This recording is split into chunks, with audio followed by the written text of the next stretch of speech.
Hello, I'm Eagle Gardens 1 on Instagram, and this is fucking talking shit with Eagle, episode 549. I've got an amazing guest for you tonight, a returning guest tonight. Man, Tim Blake, how you doing, my friend? I am so pumped to have you here tonight speaking with you. How you Glad to be doing? back. I really enjoyed our conversation last time. Got Jenny Beth says hello. She really enjoyed her time with you, and I hear a lot of people really like speaking with you. You're an easy person to converse with, so I'm glad to be here.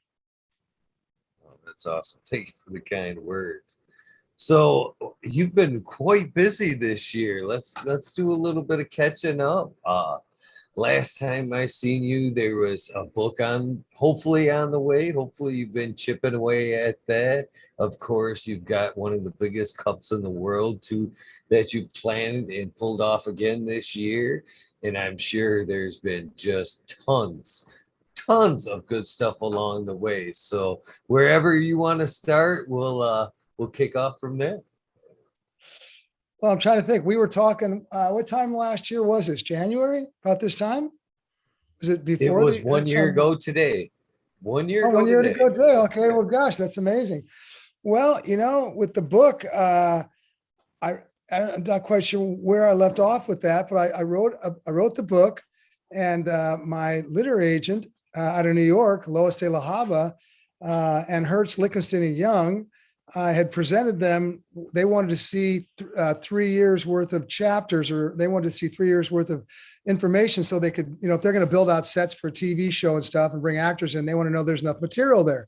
So when they looked at all the material, they loved it, but they liked the second book more. So even though I'd finished a book last year, they asked me to write another book.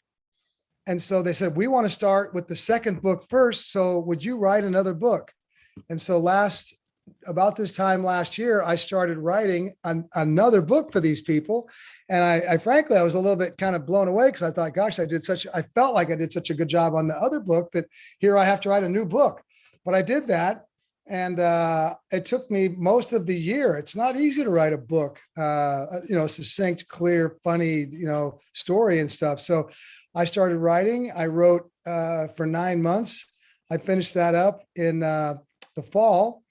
A large process with that. I ended up with my literary agent got me a PhD from Rutgers University, Miriam, to come in and be my editor. So here I am, just a normal, first year college hack guy that channels writing.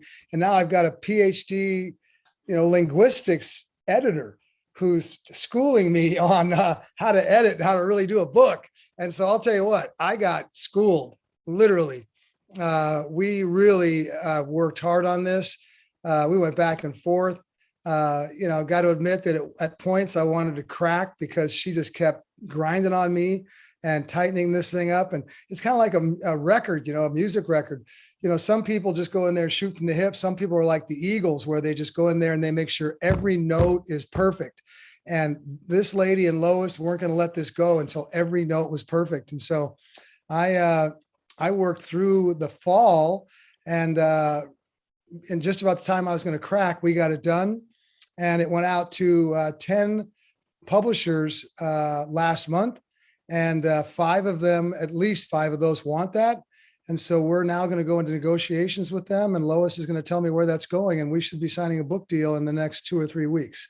So after all that time, it's going to be a multiple book deal. And then we can go back to my agents in LA who've been waiting for this because they couldn't give it to all the actors and people that wanted to direct it until they could see the second book. And so I'm really proud of it. The book came out. I can see why they wanted the second book.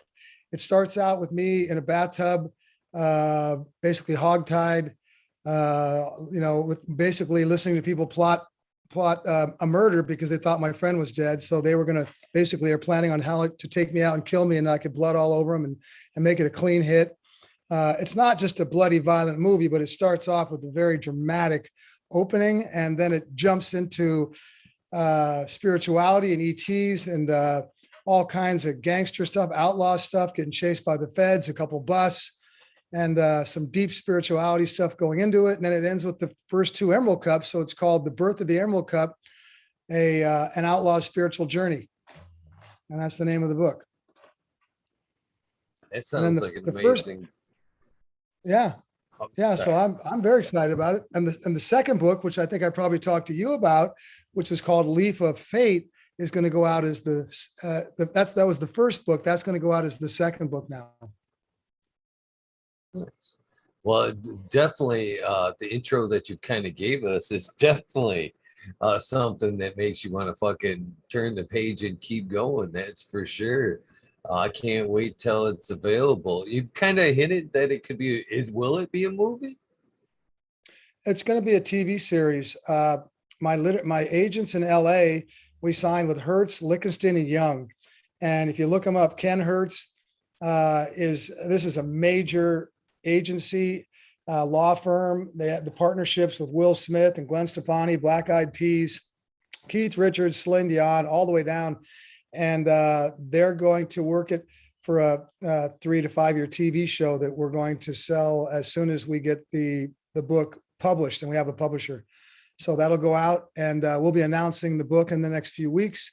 And then that'll go to Hertz, and they'll start working on the TV show. It could be a movie, and it might be a movie, but actually something like this could have a 3 to 5 year run as a long TV series, which would just be a great thing. And so really, I think it'd be a lot of fun I used to want to do a movie, and now I'm more excited about a TV series, long-term TV series. I have to agree with you. Might as well keep them wanting it for as long as you can. A movie would be great, but like you're saying, it hits its peak in that year, and people remember it, go back and watch it. But a series now, that's something that keeps drawing them in, drawing them in. I'd be more out for the series myself too. Well, look at all these I'm Breaking Bad. Look at all these TV series that have hit now, and if they hit good, TV series is almost bigger than a movie. People just, Game of Thrones, or I'm not saying this will be as big as those, but any of those real hit TV series really, they get a pretty good following themselves and a pretty good life. So I can't help but wonder. You wrote the book, you feel into life. Who would you like to see play you? If you could Um, have anybody play you, who you think would be a good you? well, if I could get him to be younger, like he's my age now, but Woody Harrelson would be great. James McConaughey, Matthew McConaughey would be great. I think that'd be a good one. James Black would fit in there. Seth Rogen, but I maybe there's not enough humor. It's a little more not serious, but it's up and down in there. But you know what? Whoever fits that bill and really, attaches himself and it karmically and spiritually is meant to be there and really, feels it. I'll be happy just to get the right person who really feels the passion and the drive to fulfill the role. They've got to That's believe super the ET cool. stuff. There's a lot of ET stuff, a lot of spirituality. My agent, about the middle of summer, she was digging at me and she said, I want more from you. I want more, kind of like a producer on a music person. Like, I really want that hit song. And she said, I want you just to channel and let it go. And so I went back and I just clearly channeled these stories about when, these people showed up about Baba G and this book that got done and my Area 101, how that opened up, and how I had these dreams about, being told to get these tattoos and kind of these really deep spiritual interactions and some ET stuff. And when I got done, I went, wow, I kind of threw it out to her. There's some sexuality in there. And I was a little bit nervous and I threw it to her and she goes, this is what I wanted. I wanted this to be more deeper, way deeper than just a cannabis wild outlaw story, which it is. I wanted you to bring in that spirituality and that humanity and that, the ET stuff and all the rest of it. So, it ends with the second Emerald Cup. And so people will get, and she also wanted to introduce the Emerald Cup. And so it ends with really introducing Area 101. And then that's the home of the Emerald Cup, and then the Emerald Cup, and then the second Emerald Cup. And there were some crazy things that happened with those two first Emerald Cups. And so it really kind of is fun. It ends on a real high note, and people are going to get it. It's a ride, believe me. And it's short and tight. My first book was 450 pages and we'd shut it down. It wasn't well written and edited. This book's going to be half that size and it's just going to be never a dull moment. You're just not going to put it down. It's just going to be the ride of, I've got a couple of major busts in there and chased by the cops and just, lots of wild stuff. So I can see why they wanted it. And I'm glad that we did it, even though at the beginning I was a little hesitant. I'm very proud of it. It sounds like you should be. It sounds like you've got a third novel in there for sure. At some point, you could keep the series rolling. I got a feel. I've already started it. I laid out a 5-book series, and when I gave it to them, they said this is a 5-year TV series, and all 5 of those books or chapters are strong enough. So I've now started the next book, and that will be done by the end of the year. And so even though I was kind of burned out, it's a big job to, one thing to write, but to edit and tighten something up, it's a very demanding job, just like it is to song. You go play a song and it's great, but then you go in there and get every note perfect and you add everything in there and it's a lot of work. And but I'm ready now. Now I'm ready to go back and write that next book, and it's going to be exciting. So there's going to be some great stories in that too. It was the introduction of the original OG and PK strains up here, and some other wild stories and some battles and outlaw stuff and more ET stuff. And it's going to be I looked at all the chapters and I was thinking, how am I going to top this? Because really this book is probably the strongest in terms of just so much. I mean, that story, I basically fought this guy who was an enforcer for the Hells Angels. And really a lot of the book is about that, about starting in that bathtub and then battling him through about a year and a half, and then coming out of that and then starting the Emerald Cup and everything. So people who I don't talk a lot about my stuff in my past, but people who don't know me before the Emerald Cup are going to really be in for a surprise at these stories and the gangster outlaw life that I led. They're going to really be amazed. Bingus in chat would like to know, did you ever see yourself becoming a writer? My grandfather was a writer. My father's a writer. And my biggest hope and dream in the world was to become a writer and be able to say I was a published author.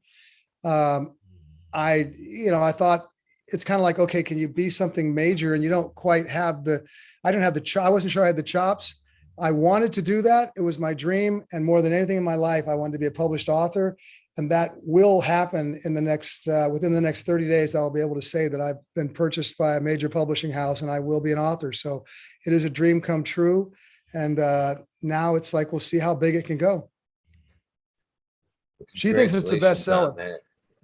This lady has dealt with 17 bestsellers out of New York. She worked there for 40 years, a major literary agent, Los de la Habra, and she thinks that this is absolutely a bestseller. I won't say that myself. I let her say that, but she said she wouldn't let go out until it was a bestseller. She wanted to see it just be nothing but a wild ride. And she grinded on me all those months. And I think it's worthwhile because I think people are going to see that when they read the book. Well, it sounds like a very compelling series, that's for sure. I can't wait to see it hit the shelves. And again, congratulations on crossing off one of your dreams, one of your goals in life. Man, that's pretty awesome, all in itself. Yeah, it was. I'm sorry. Go ahead. I didn't mean to cut you off. No, that's okay.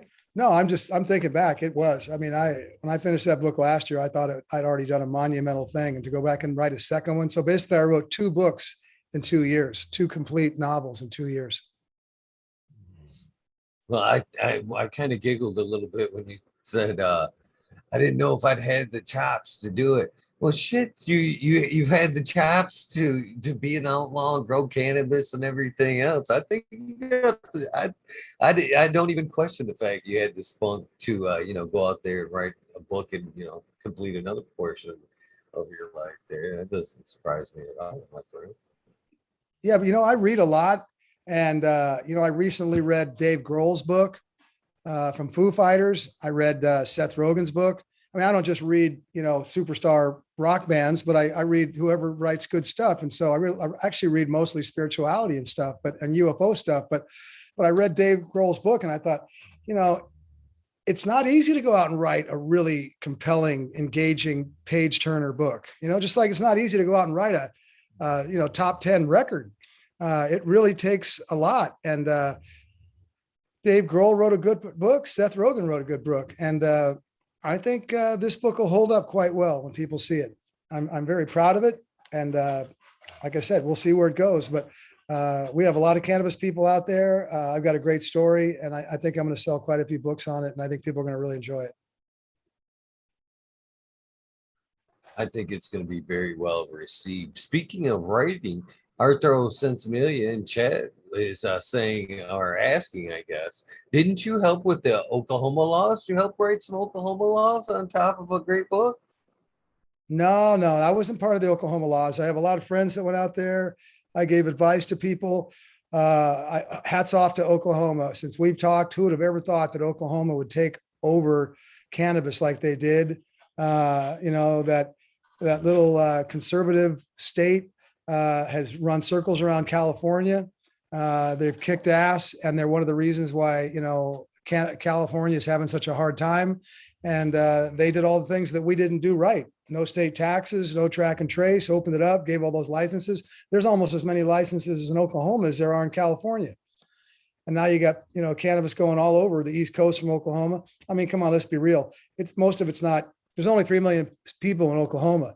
You think all that cannabis that they're growing is staying in state? No way, about 5% of it. It's all going all over the country. And God bless them. Good. I don't have anything. I'm an old outlaw, so I don't have anything against that.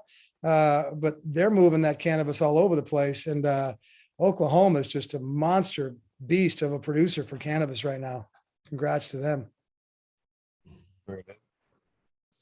So go ahead. I wasn't able to make it out to your neck of the woods for the Emerald Cup. I'll go ahead and take my nose rubbed in it. What did I miss this year? Of course, I seen you were able to land Mendo Dope to join as far as the music. That I thought that was pretty cool. The whole thing looked pretty amazing. But tell me about what I missed. Well, first of all, last year, about this time, we were with COVID, trying to figure out how to put our show on for the awards ceremony. And we didn't have anywhere to go. We were going to go to LA, but everything was locked down. LA is the most conservative fascist city in the country as far as COVID is. And so we couldn't get a place to go. We were going to go to Long Beach. So all of a sudden we had to do a digital show with Social Club TV.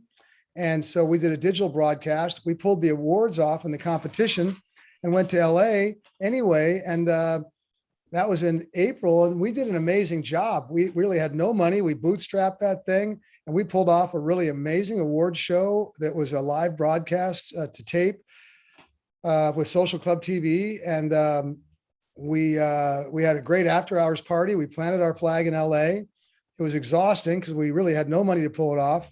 And then we turned right around and had to plan for the fall show, which wasn't going to be a competition show. It was going to really be a celebration of the fall harvest and a gathering of the tribe. Everybody wants to get the latest genetics. They want to see the latest flowers. They want to find out what's up. And again, we didn't have a lot of money. Our team worked triple time to pull that off. And at one point we were going to cancel the fall show and the December show in Santa Rosa because of COVID. Our industry's wiped out here. We have an extinction event going on because of what's happened. We can go into that. But because of the extinction event in cannabis, because of COVID, because of the economy and everything else, it was like, man, my partner were just like, we should just shut this down. And I talked to everybody and I was like, we can't. The community badly needs an in-person show. They need to come together with the tribe and see each other, look each other in the face, burn a couple fatties, listen to some music, party, mourn, celebrate, do the whole thing. We can't let the tribe down. And so we went full steam into, 100-mile waves to put that show on, and we pulled it off. I mean, it was we lost money, but we put on an amazing show that I had dozens of people coming to me and saying, thank you. I don't know what we'd have done if we didn't get this. Because I don't know if you're really aware, but we're looking at 50 to 90% of our farmers in California going bankrupt by this spring. I mean, we have an extinction event going on in California that like nobody would have ever imagined. I mean, it's a complete annihilation of legacy farmers in California. So people can't sell their flowers. They're wiped out. And so with that in mind, we were like, okay, we got to give these people and our families a place to come to. And so we did. We had Mendo Dope in there. We had a lot of great music, one of the best lineups, I think the best we ever had. We had a great after hours, a couple of days of parties, lots of psychedelics. We had a couple of free, really great psychedelic panels. We planted the Area 101 lounge flag where everybody got to come in and really just hang and party. We gave some great awards away. A guy that's been working for 25 years, Sweet Leaf Joe, just delivering free cannabis around San Francisco to poor people with AIDS and people of color, and just be giving free bud out. Can you imagine a guy spending 25 years of his life driving through the hoods on a bike, giving cannabis away for free? That's his career. And that guy, Sweet Leaf Joe, we gave him an award that he very much deserved. A friend of mine who'd spent 13 years in prison on a 23-year prison sentence, he got out. He'd spent his whole 20s in jail, into his 30s, had barely even seen his son. And I told Eric when he got out of jail, he was going to stand on the stage with me. And we brought him up on that stage. And it was an emotional moment. And then we gave Frenchie Cannoli an award. He passed on this year, a really famous Hashishin and Hashishin. And we brought him up, his family up, I should say. And then we also gave Pebbles Trippett an award for the Cannabis Trail. So we gave some great awards out. And we had all the vendors in there. Some of the genetics, they did $400,000 in sales. Everybody got their flowers. And we just partied like mad for 2 days, all night long. So it was a great event. I could barely even walk after we were done. And we're really glad we're going to do it. And now we're going straight into the the competition, which started on the day of the Harvest Ball. And we got a 6-week window for that. And then we're going into LA for our next show in the middle of May. So we're not even missing a beat. Now we're like gearing up to go to LA and really plant the flag. And we're going to have a major announcement about that in the next 3 weeks. We closed the deal, I believe, today. We got to finalize the details of it. But we have an amazing, amazing partnership that we're going to be announcing.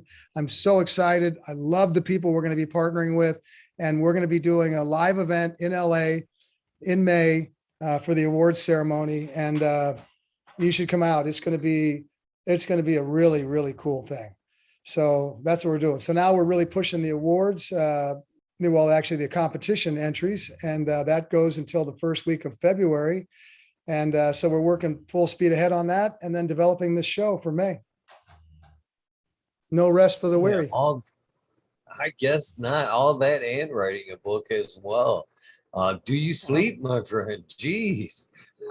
Well, I've been meditating for 50 years. I turned 65 years old last year. I've been meditating for 50 years. And my secret power is my meditation, because it means that I don't have to sleep that much. I can outwork everybody. And people ask how I, run circles around people half my age. And it's really because of a pure diet, an organic diet, very clean living, meditation every day, at least once a day. And I microdose. I've really gotten into major microdosing with psychedelics over the last years, and we've started a whole industry with that. We can go into that in a minute. But that's really what I do, is my meditation. I try to do it a little bit myself, not as much as I should have. But it's definitely something I tend to work on this year, is a little bit more meditation, getting a little bit closer to my spiritual side. As far as the microdosing goes, did that help with the writing? Did you find that may have helped to open the writing doors? Yeah, absolutely. I'll give everybody a little, an easy way for an inductor to meditation. I used to do a transcendental meditation, which is a single syllable mantra, like I'm or om or and you repeat that. You close your eyes, you wait about a minute, you follow your breath to get those thoughts out of your head, and then you repeat that syllable. It's like I'm. But I was working with people to teach them meditation, and a lot of thoughts can get in between those mantras.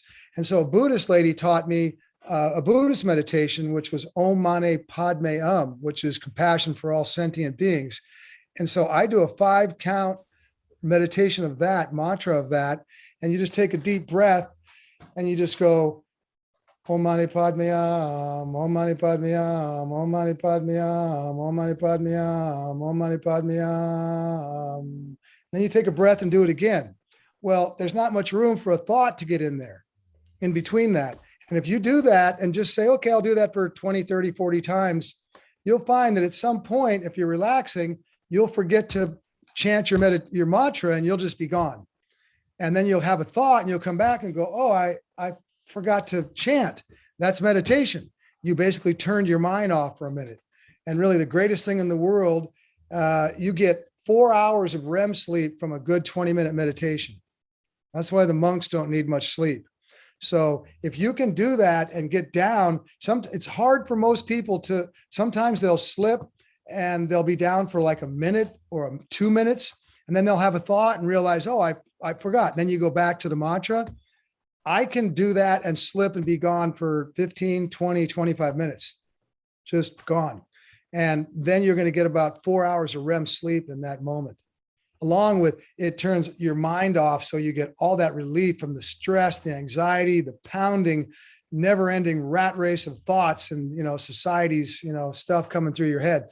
So if people try that, they'll find that even if they just can get down for a minute or two here and there, they will get such relief and so much energy that it's an incredible thing. So before I smoke any cannabis every day, I will always meditate and do that. But I also got into this microdosing. I had some friends giving me microdoses over the last couple of years. I read a book by Dave Asprey. He's the guy with Bulletproof Radio and Bulletproof Coffee.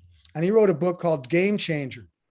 And it was about how these Fortune 500 people all become superstars. And I understood that it was going to be, organic food and good sleep and no stress and exercise and all these things. I exercise a lot too. But he said 95% of them were microdosing.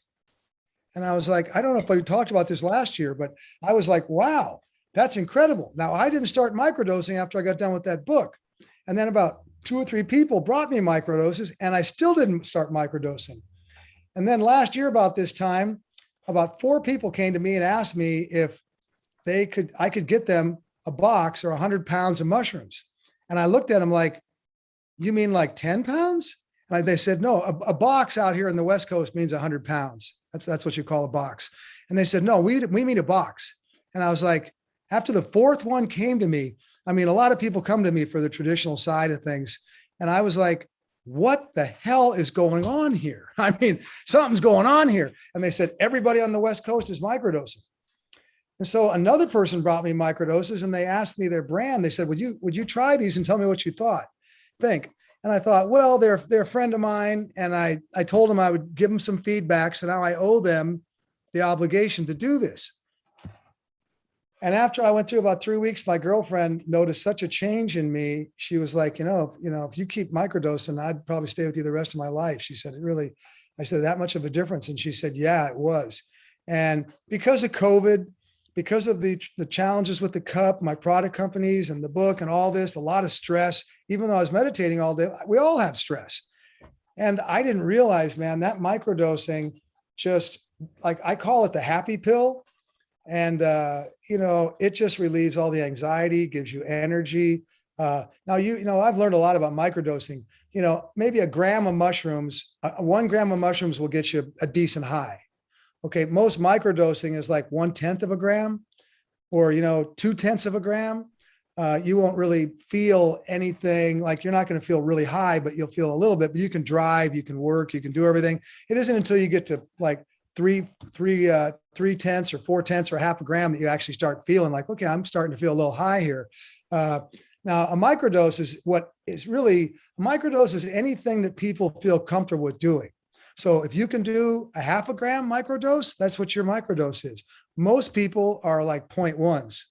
I like to do a 0.2 or 0.3. So I feel a little bit and I actually get high a little bit and but I can still drive. I shouldn't say that maybe on, YouTube channel or something, but I do. I still drive on 0.2s and 0.3s, no problem.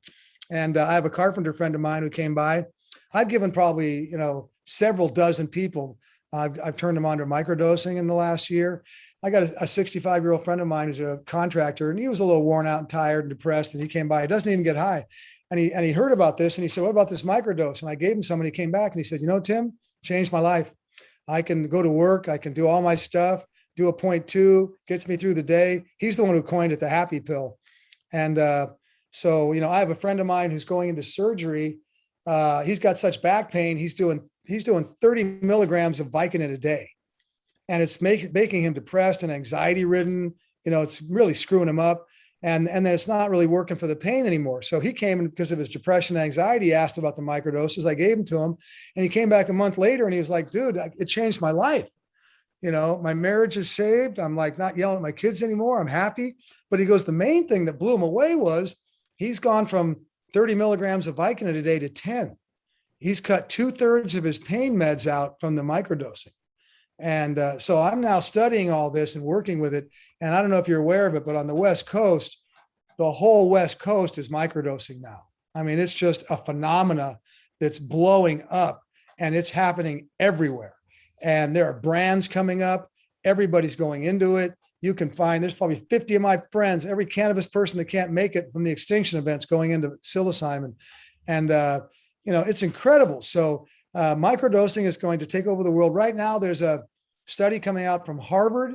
There's one from Johns Hopkins, Purdue University, and Stanford's now running. And they're all coming out and saying basically most of Americans should be microdosing because of the relief from anxiety, PTSD, depression, pain, and whatnot. And it's the greatest thing in the world. So I recommend it to anybody to try it for themselves and see how it works.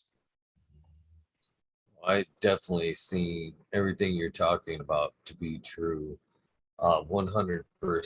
I've actually been working with an ex-vet who's suffering from terrible, terrible PTSD, working with him on small micro doses to help him just find some kind of comfort. And it's really helped him so far as well. So there's 2 cities here in Michigan where they've legalized consumption of mushrooms for research. So we're getting there.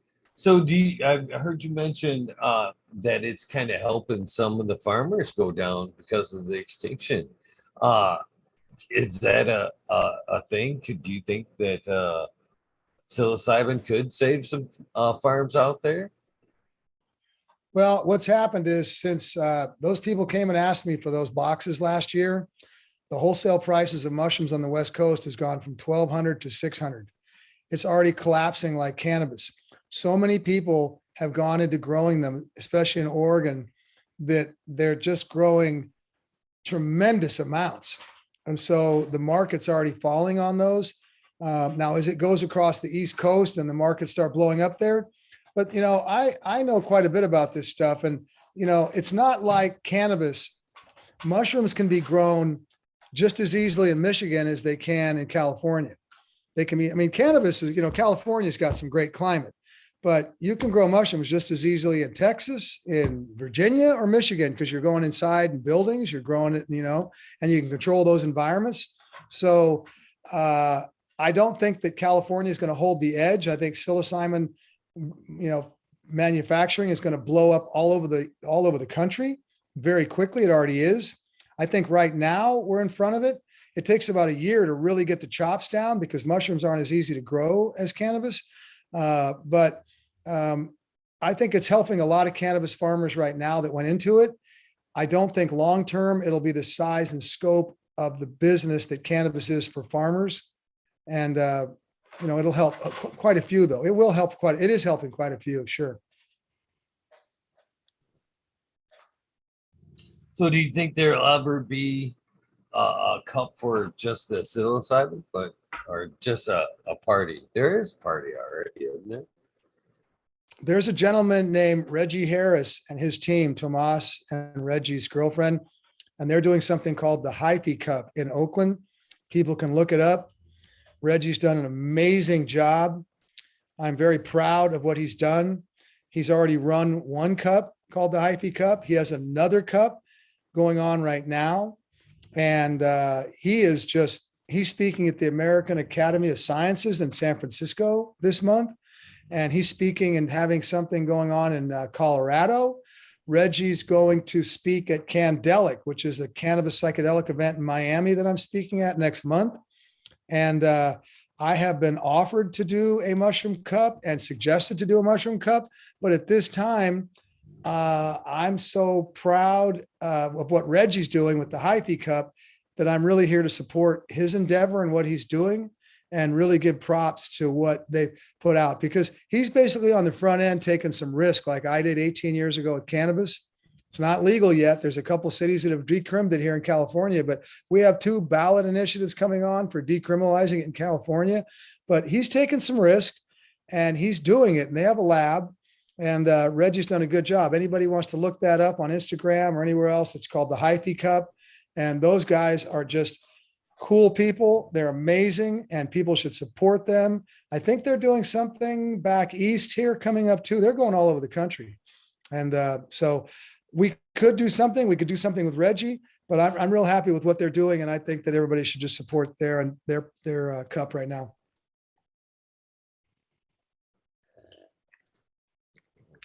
So again, back to the extinction level, is there anything that people can do to help fight the cannabis problem there in California? Or is it just too late? Well, this is what happened. We legalized cannabis at the end of 2016, got in 2017 legalization. We made a bill with Prop 64 where there was never going to be anything more than 1 acre of farming, so that nobody could grow too much, so that small farmers would have 5 years to sunset out. I can only say bad things about this guy, Gavin Newsom, who I voted for. 2 months into legalization with the former governor, Jerry Brown, they opened up large scale farming. And you immediately, not 5 years later, but 2 months later, you had 20, 40, 60 acre farms going on. Now, it took those people a few years to get their chops down, to get, you grow that much and you got to figure out how to dry it that much. So they're ruining, tens of acres at a time, and they didn't know how to do it right. And it took them a few years.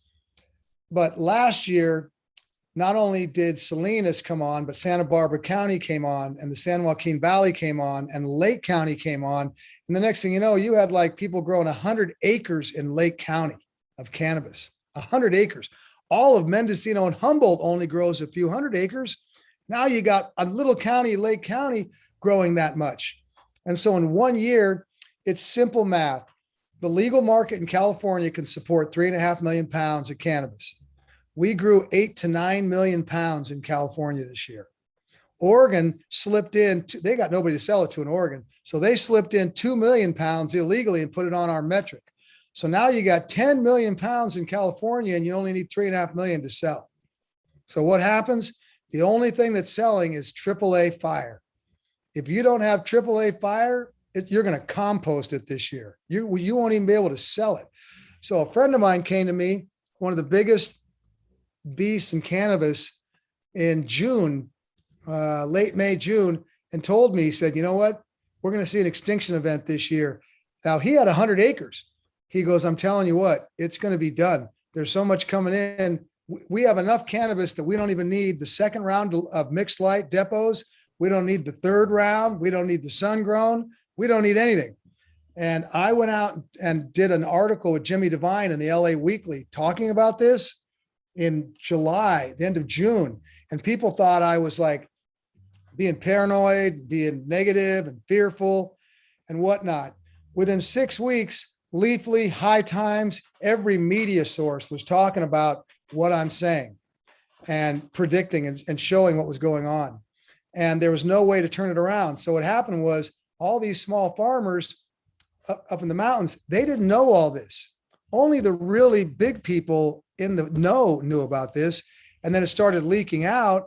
And by the time people started really hearing about this in the fall, they were like, they had their crops already done. They were bringing their trimmers on. They'd already paid for everything. So they were kind of stuck. And so they started harvesting their crops and paying for their trimmers. And the next thing you know, they couldn't sell their cannabis, unless it was AAA. I saw at one person's house, this was, you got traditional, of course, underground, and then you got above the ground.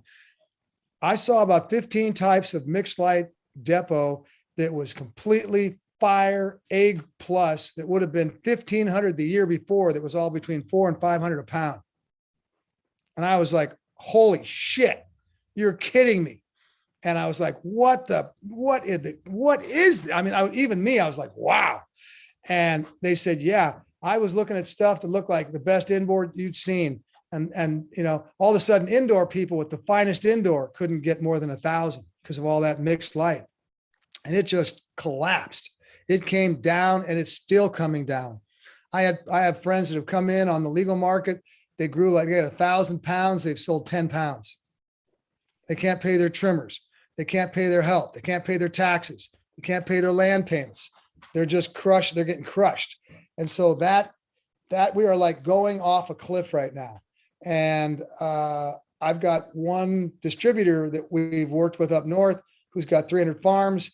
And I said, how bad is it? And he said, out of 300 farms, 90% will be bankrupt by spring.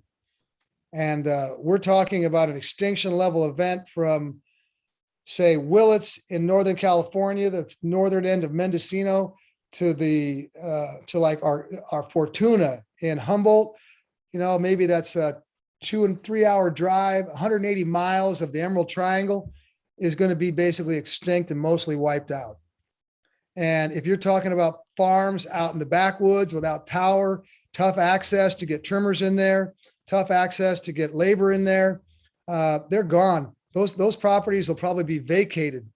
And the challenge with it is you got people that spent years of their life, and where'd they put all their money? They put it into their houses and their farms because they thought it was a safe investment, because they couldn't spend it. They couldn't put it in the banks. And now their properties are worth 50% or less of what they were. So you're seeing a complete economic crisis. You're seeing an extinction event. You're seeing something like never before. And it's just a complete annihilation of the legacy farmers and the people in the Emerald Triangle around the state that built this industry. Like, you people can't even imagine it. And then what happened to double it up? See, but then you got two more things that came in. It's a triple whammy, because when we went legal with California cannabis, we had over 10,000 dispensaries, almost 12,000 dispensaries. Well, when we went legal, that dropped down to under 1,000. We're only barely over 1,000 now, because the cities and counties controlled who could do it. And of course, the big dispensaries, they didn't want competition. So now you've only got about 1,000 dispensaries, and they control those markets. And so you got to pay bank to get into those shelves and stuff. It's a competition just to get on those shelves and to get into those dispensaries.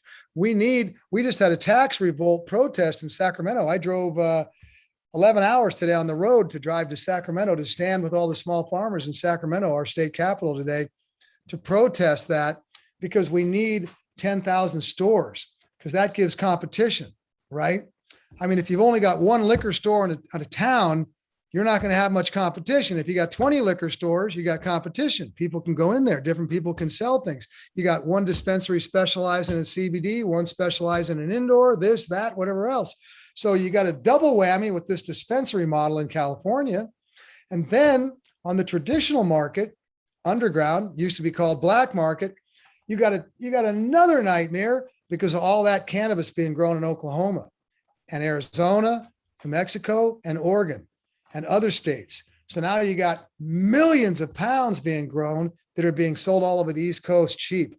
And so now cannabis people in California, look, you're back east and you want to come buy a couple 100 pounds. You want to come to California and have to drive the gauntlet across the United States, or you want to go to Oklahoma and pick it up and drive 2 hours to the East Coast, 3 hours, 4, whatever, you know? So basically that perfect storm is destroying and has destroyed our markets. It's terrible. It's did you ever see, when you've seen cannabis starting to unfold there in California, did you see this coming? I sure did. I gave up my permits last year in December. I decided not to grow this year. I was one of the first legal permitted persons in this state. When they had the 9.3 program in Mendocino, I was the second person on the program. It was the first program in California where you could grow legally with the permit. So I was the second permit holder in California for legal cannabis growing outside, commercial. And I gave my permits up last year. and went in the direction of psychedelics because I saw it coming. Now, did I see just how badly it was going to go? No, I thought the prices would drop to, 6, 7, 8. With sun grown right now, sun grown, you're talking $300 a pound. Okay. And the tax is $150. And then you got to pay your trimmer.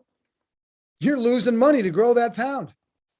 You can't even, that's what we had a tax revolt. These idiots in Sacramento, our politicians, actually wanted to raise the tax. It's $159 a pound. Now, it was okay when it was $159 a pound at $1,500. It was 10%. When it's $300 a pound, that's a 50% tax. How's a sun-grown outdoor person going to make it? They don't have a chance. They don't have a freaking chance. So they're wiped out. Seemed like the tax should be scaled on price per pound, not just a set tax. There shouldn't even be my a next- tax. Go ahead. Well, No, you don't have yeah, you don't have taxes on. There's no tax on broccoli. You don't pay a tax, just a straight tax on grapes or apricots or potatoes. That's bullshit. This is a repressive Canada tax. They thought that they could just tax us to death. And now they basically, so on top of all those issues, we're being taxed to death. So we had to there's tax revolts going on all over California, and everybody's revolting. And it's not just the small farmers. We live in the most repressive, taxed, fascist state in the world. And, California state tax is 11%. And then so you're basically looking at the cannabis tax at $159 a pound. And then most of these counties are charging like up to 5%. So that's another $15 to $40. Now you're talking up to $200 in taxes on a pound. How can anybody do that? And so it's not just the farmers, it's the distributors, it's the manufacturers, it's the dispense. They're basically bankrupting all the businesses, and they're doing it on purpose. So big corporations and big business can come in and pick it up for peanuts, nickels, dimes on a dollar.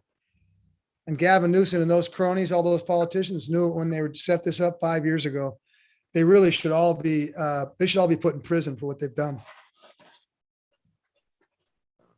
sounds like a mess. So back to the dispensary thing. How do you take it back from 1,000 to 10,000 without letting the big money step in and pretty much spreading their wings and going Starbucks? You know what I mean? You get your 10,000, but yeah, it's 3 corporations. You know what I mean? Yeah, but it's already that anyway. It's already that anyway. They've already bought, all the big boys are buying the dispensaries anyway. The big money is just buying the dispensaries up. They're not called Starbucks. They're called other things. And I don't need to say their names, but they're called, they're big corporate dispensaries. So what you're doing by making it 10,000 is by letting all the little people have a chance. When you open up, like say a place like Santa Cruz County, where I'm from, instead of 10 dispensaries, if you let 50 in there, then you've got all kinds of little people that can go in there and get dispensaries, and they can all have a shot, and then it's like a fair game. So it's kind of the opposite. And so and then it becomes competitive, and it makes it a lot easier for a lot of farmers to get on the shelves, and it gives a lot of social equity people of color, the LGBT society, the gay society, everybody gets a shot in there. Everybody should have a shot, not just wealthy people. And when you only have 1,000 dispensaries, it's wealthy people that own those. So is there a way to limit them? Maybe it's 1 per county or something like that. So you are leaving the door open for others to come in. Well, what you need to do, there's social equity programs here in California. You need to open it up and have massive amounts of dispensaries open. And then within that structure, you need to guarantee a certain amount of those going to minorities, people of color in there, with alternative, people like, the gay society, with everything. And then you just you give everybody a shot and you open it all up and you really, you make it work. This is not a functional way to work. And so that's one of the things you need to do. Then we're asking for them to just suspend all taxes for 3 years. California's got like a $50 billion surplus or something. They don't need the money. So they need to suspend all the taxes. They need to open up all those dispensaries. But see, Gavin Newsom and these guys, they knew this when they started it. None of this is going to save those 50 to 75% of farmers that are going to go bankrupt in the next 4 months. It's not going to save them. It's going to be too late. You know, the only people going to make it are going to have to hang on for the next year or two and wait for interstate to open up and federal legalization and all these dispensaries to open up. And if they make it that long, they'll have a chance to come back. But the trouble that is 50% of them will be gone long before that. So it's not going to save them. That's just the way it is. My question. You snagged my question from me. I was going to ask if you thought that interstate sales would save the market there in California. We know that it's already going on. We know that for a fact that, you know, the black market, it's happening. But do you think, you know, legal sales will offer a second chance, a good opportunity for a second chance for farmers? Sure. It's going to help quite a few farmers. You know what? At the end of the day, we've been saying that at the Emerald Cup for 18 years. Everybody used to be able to grow B grade or C grade. And if they held on to it till summer, they could sell it back east because there was nothing out there. It was drier than heck. And I told people those days are going to go away and you're either going to grow fire, AAA, or you're not going to sell your bud. Okay. And so when it comes down to, it still does. If you grow AAA bud, you can sell it even if it's a cheap price. But now there's going to be no room. The trouble that is the large scale farming is going to take over the $2 chuck. So think about it like with alcohol and beer. If you have a good craft brewery, you can make it in any of these counties or cities or parts of the country. Okay. But do you think you're going to compete with Budweiser or you know, Miller Lite or Coors? The cheap end, you can't compete with those people because they're just going to do it too cheap. So you can't grow B grade anymore. You can't compete with them. The only competition is for, just like the alcohol industry, for the craft farmers. So if you grow a fine product, you're going to be able to sell it and you're going to be okay. But it's going to be the end of the days for anybody that thinks they're going to get away with, you know, commercial cannabis now because they're competing against large scale agriculture.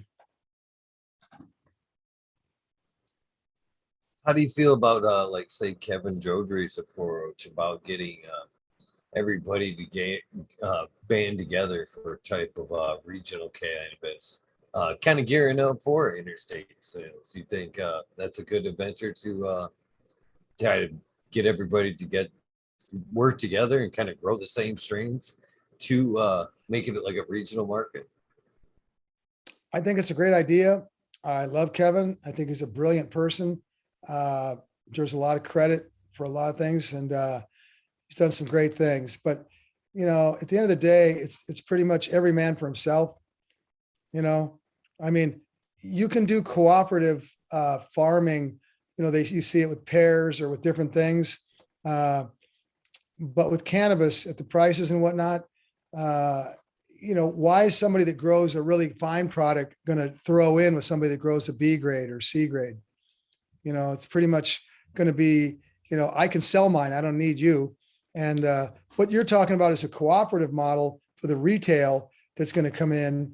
And I think that you could, if these farmers up here buy in and start buying retail, but it just takes a lot of money and it takes a lot of energy to come together. You know, most of these farmers are farmers. They're not retailers. They're not brand people. They're not social media beasts. They were outlaw legacy farmers hiding in the mountains. You know, nowadays you got to have a beefed up social media platform. You got to toot your horn. You got to be a brand specialist. You got to go out and market yourself.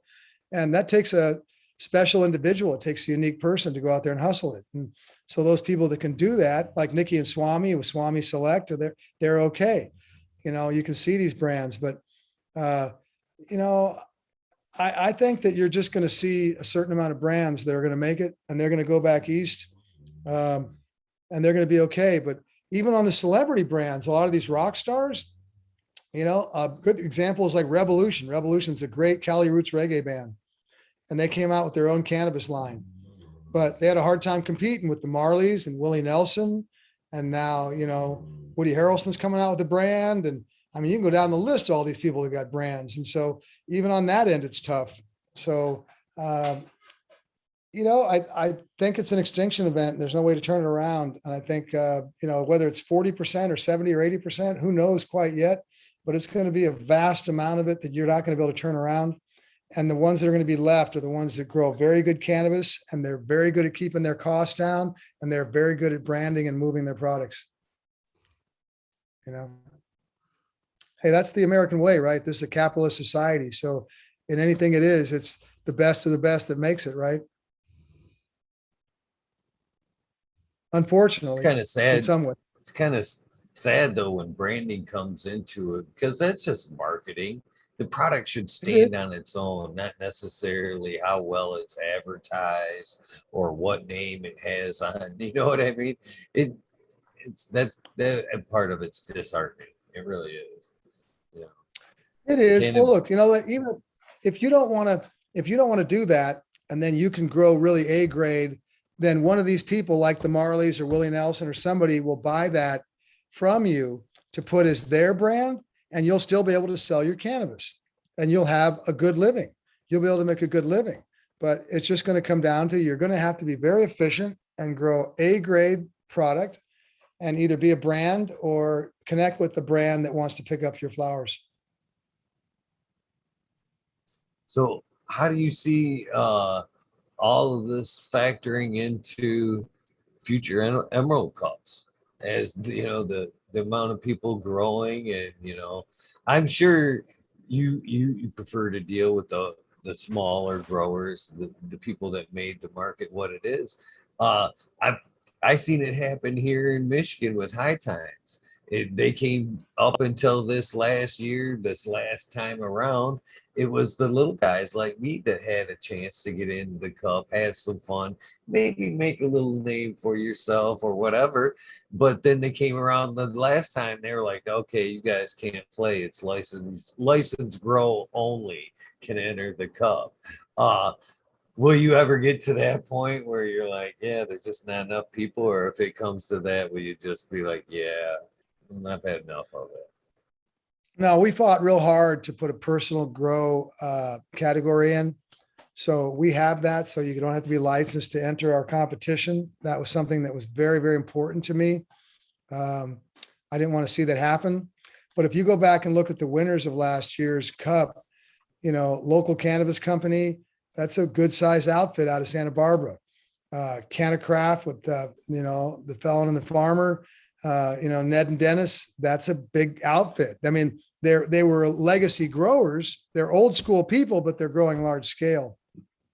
And so for the Animal Cup, this year we did a program where we gave over 40 farmers were able to come in for free and have a free booth. One of the things we decided was we were going to do a lottery system, and we were going to let these farmers.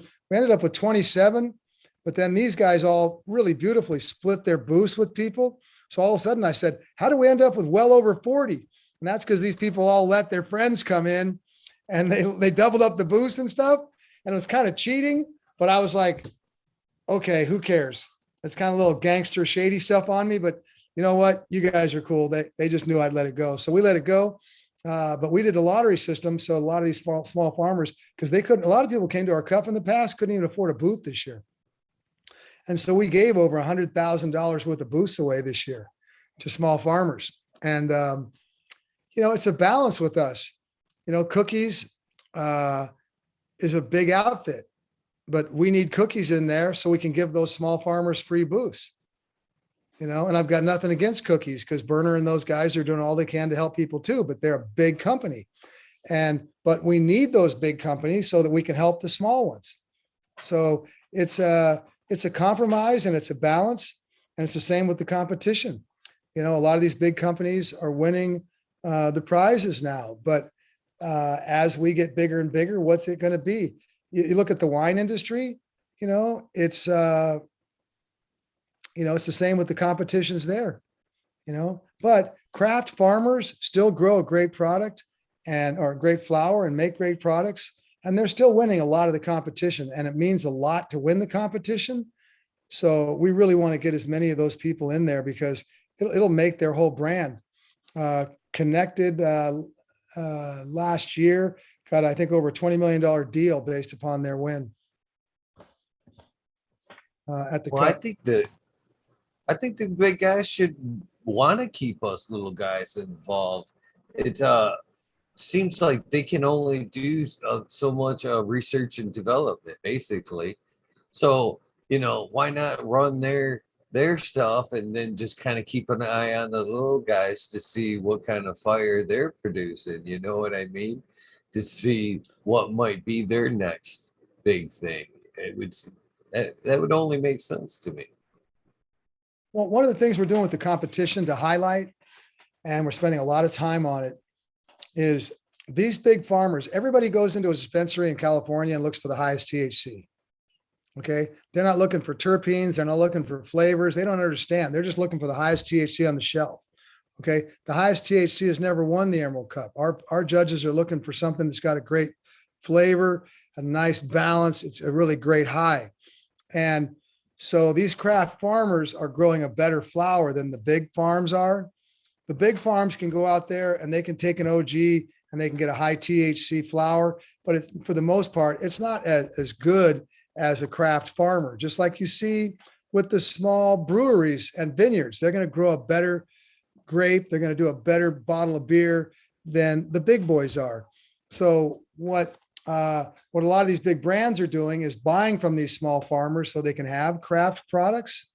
And what we're doing this year is we're really educating people heavily on terpenes and looking for something other than the highest THC and looking for something that's really got a great, well-rounded cannabinoid profile so that when you're smoking it, you're really getting a great taste and a great high out of it rather than some commercial high-end THC from a big farm.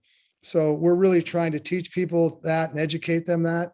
And we're going to really, last year we cut all the flowers into terpene profiles, but we learned a lot that there are more than one terpene profile in each strain that gets grown. And so then now we're setting up a whole new standard of judging and calling the terpenes. We're basically calling it gases, desserts, fruits, and then the ocimines and terpinolines and pinene. And then we're showing people how these merge and how they go together.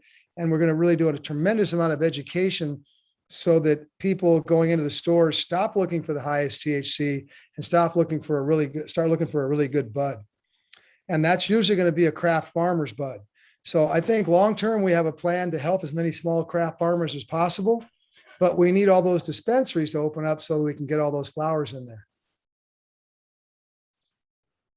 I love the approach on teaching people about the terps and other than the THC.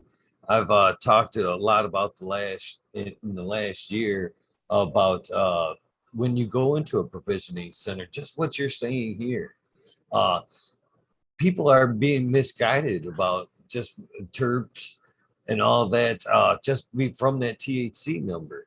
We've lost our way with on smelling the jar and letting your body go, that's the one that works for you. Now it's all based on the numbers, and I feel like a lot of people are lost. My solution was pretty much the same thing you're talking about there. Is if before you go into a provisioning center your first time, you should have to sit down and watch a 10-minute video on terps and how the flower works for you and how individual component works for you. If you don't want to go through that, you want to be an ignorant buyer, you want to pay top dollar for whatever, you have to sign the waiver. I want to be, I don't want to know. I just want to buy with my wallet. You know what I mean? But for most part, if you're first, and that should go for any store you go into, any chain. You know what I mean? You should either have to watch the video or sign a waiver. You know what I mean? Until people really understand what's going on with their flower. Well, yeah, but we have a whole process that it didn't go like that. The bud tenders here, they all they know is they're supposed to hustle bud, the highest THC cells. People started, it was like 20%, 25%, 28%, 30%. And anybody that really knows that, when you start pushing those kinds of numbers, you're not going to have the balance of cannabinoids. And then you're going to have a high that makes, especially first and second or early time people, a little paranoid. It's not balanced. And you're right. If they could sit down, smell, myrcene and a caryophyllene and a lemon, then they can start feeling what draws them in, what feels right for them, what's really good. Now, you know what is interesting? It's kind of always been that way as an outlaw. You go to the osmine and the terpinolene, terpene profiles, and we couldn't sell those back in the day because they weren't strong enough. People were looking for the gases. So even going to the old days, we don't use that word anymore, but the old black market underground days, people were looking for the gases and the stuff that really rocked them, so that's where it kind of came out of, and I was one of those guys, but now I realize that wasn't the way to go. We really want to see some of these unique profiles and let people, see things. Not everybody needs 30% THC. Some people just need 20% or 17%, but it's got a great balance and really gives them what they need. So it's really about finding what works for you. And you're right. Going in there, watching that video, and then sitting down with bud tenders and really being able to smell the different types of terpenes and being able to try some different things and going, you know what? Yeah, this is what I like. This is what feels good to me. Some are relaxing, some are comforting, some are uplifting, some are creative. Everything's got a different, attribute to it. And it's really finding out. And then it's also sometimes, hey, you want that myrcene, you want that fruity grape thing that, puts yourself to sleep at night, but you don't want that in the morning. You want a terpinolene in the morning. You want a jack, something a little lighter, and so it's just like there's no education going on. You come in, you buy your bud, you get out of there. That's what it is in stores. It's just turning people over. And it really needs to be where it's a much more detailed interaction with people. You can do that. You can go into like small liquor stores and people will tell you about all those bottles of wine, and you can get more of a personal approach, and you can get the education. Or you go into Costco and there's 500 bottles of wine and you got to pick one out and you just look at the points or the scores or what it is and you do it. But we really just need much more education and many more bud tenders that are taught, and people to realize that. And I think that's what's going to happen. That's what the Emerald Cup's number one priority is right now, is educating people about terpenes, about what the differences are, what people need for themselves, how to take the time and get away from the highest THC. And so that's one of the things, and that will help small farmers a lot, because then they have some chance, because otherwise everybody's just fighting the same thing. Have you seen anything in the last year that's impressed you? I'm an old gas person myself, and I see a lot of these desserts that are come out. It's all desserts now. That's what everybody's doing. It's all desserts. It's all crosses of gelatos, and it's ice cream cake. It's wedding cake. It's lava cakes. It's apple fritters. It's runts crosses, skittle crosses. Those really aren't. It's interesting because I'm more of an old gas head, an old fuel guy myself.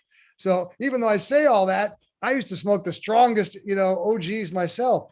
Now that I've gotten a little older, I like the lighter stuff. That tropical sleigh ride that Mark Greenshock grows. That that it's really an osmine terpene profile. It's lighter. It's not as strong, but I can admit for myself, I don't need that strong of cannabis anymore. I meditate every day. I microdose. I'm just looking for something, to go there. Although I do like the flavors, the desserts are really big right now. I really like them. They're really good. You see that. And, Marshmallow OG is a great one. You got the Kush Mints, the big one this year. There's some great strains coming out. The interesting thing is that the cup entries, normally we get those in the fall, right? But we're just getting them right now. And so I've been so busy, all of our flower entries are coming in right now. So I'll have a really good idea of the latest and greatest over the next 6 weeks. So I'll be going through a really beautiful process of looking at these hundreds of different, flowers and cultivar strains.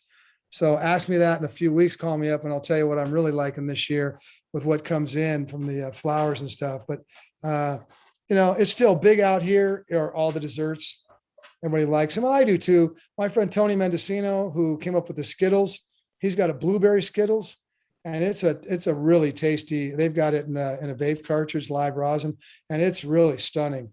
For a flavor, it's just really flavorful. And because I don't need the strongest cannabis, I love that. His blueberry Skittles is an amazing cross he's got right there. And that's one of them right there. And, I look around. So how we doing on time? I understand. I don't want to overdo it. You have had a Oh, no, long, we can, long day. And this is the second night you've had it set aside for me. So I'm just checking in. no, it's okay. I'm okay for a little while longer. We can go. I like talking with you. We're cool. I just feel like we're just sitting here hanging and stuff and it's good. You get bored, we'll drop it, but as long as we're going, it's okay. So how do you feel about the legalization from coast to coast? Do you think that's going to be yet another setback for the cannabis market? What's your opinion on that? I Well, mean, that well, let's look at the overall market here. Okay. Even though it's an extinction event and it's a horrible thing for cannabis farmers out here, if you're looking at it from the 30,000 foot level, that cannabis is rolling across this country and rolling across this world, and people are embracing it like never before. It's a wonderful, amazing thing that's going on. Every state, my friend is going down and she's part of an $85 million facility in Mississippi. They were out at the Harvest Ball this year that they're building in the middle of Mississippi. Think about the middle of Mississippi, that little redneck state down there, and they're going to blow it up with cannabis, And so it's beautiful. You've got Virginia coming on. Look what Oklahoma did. Texas is opening up. Florida's coming on. So the cannabis industry is going to blow up in every state in America. And each of those states is going to have all this wonderful income coming in. And all these farmers are going to be growing for their communities. And it's going to be a really wonderful, positive thing. I don't look at that as a negative thing. It's like we are just in the very beginnings of the most beautiful market. Who would have ever thought that Las Vegas would be cannabis playland and cannabis and psychedelic playland? I got some people talking about they're talking about building custom hotels so you can just go get cannabis and psychedelics and party all night. Okay. And it's like, who would have ever thought that stuff's going on? You've already got I think it's called Area 13 or Area 15. It's a totally psychedelic playland in Vegas right now. So I think, the world is our oyster and it's just getting better and better. And as cannabis opens up and everybody starts using it, what happens? People are in better moods. They eat more. They do less bad drugs. They don't abuse their families. They drink less. Everything's becomes better. So society just gets better and better. So federal legalization will be here in the next 18 months, no more. I guarantee it's coming. It's coming fast. And the Republicans, God bless them, it's amazing. The Republicans already are pushing that bill, but they can't get any Democratic support because the Democrats want to push the taxes up to 20-25%. And the Republicans are willing to come in really cheap. Otherwise, I think we'd be looking at federal legalization right now if the Democrats and Republicans could agree. But I think what's going to happen is we're going to see the Republicans take the House and the Senate in the next 9 months. And who'd have ever thought, but the Republicans are going to legalize the whole thing. And we're going to see that come in federally. And then we're going to open up worldwide for worldwide markets. And the one good thing for California is we're still known, especially the Emerald Triangle, is producing the best cannabis in the world, bar none. And so it will help the Emerald Triangle for sure. But what I'm really excited about is every state in the country, including Michigan, is going to blow up. And you're going to supply most of that product to your communities. And we'll supply a little bit too, but it's going to be jobs for every state. And it's going to be the biggest growth industry in this country. We've lost our manufacturing. What do we manufacture anymore? We send it all to China. We were becoming a service industry. So what are we really growing now? Cannabis. The more good cannabis we grow, the more we help our communities and we start selling it around the world, we're going to do good. So I don't see it a bad thing. I see it nothing but good. It's just tough out here because of the way they designed it. They designed it to screw everybody out here, and they did a good job. So, how's things as far as like say industrial hemp in California, as far as like products that we can use, clothes, oils, stuff like that? Is California jumping on that aspect of cannabis and hemp? It's going to, but that's going to be a commoditized market. And, if you're talking about hemp seed and some of those aspects, a little bit higher end. Now, again, even though it's going to be a commoditized market, which means it's going to be cheap, you've got, Costa Rica, countries in South America, countries all over the world, they're going to grow massive amounts of hemp. The whole Midwest, I mean, come on, the whole Midwest used to grow hemp. All the states across the East Coast used to grow tons of hemp. It used to be required to grow hemp in World War I because we needed it. And so we're going to see hemp building going into everything and into clothes and everywhere. The trouble that you've had for right now is you haven't had the manufacturing plants to support the product. That's really the shortcoming. They're really starting to do that in Canada. That's why you're seeing a lot of the hemp products coming in from Canada. We need to build lots of manufacturing plants in this country to support the hemp farmers. And that's going to happen in the next 3 to 5 years. And then you're going to see massive amounts of hemp get grown here. Because right now, where's it all coming from? China. Well, China controls everything. We sold our country out and moved everything offshore to China.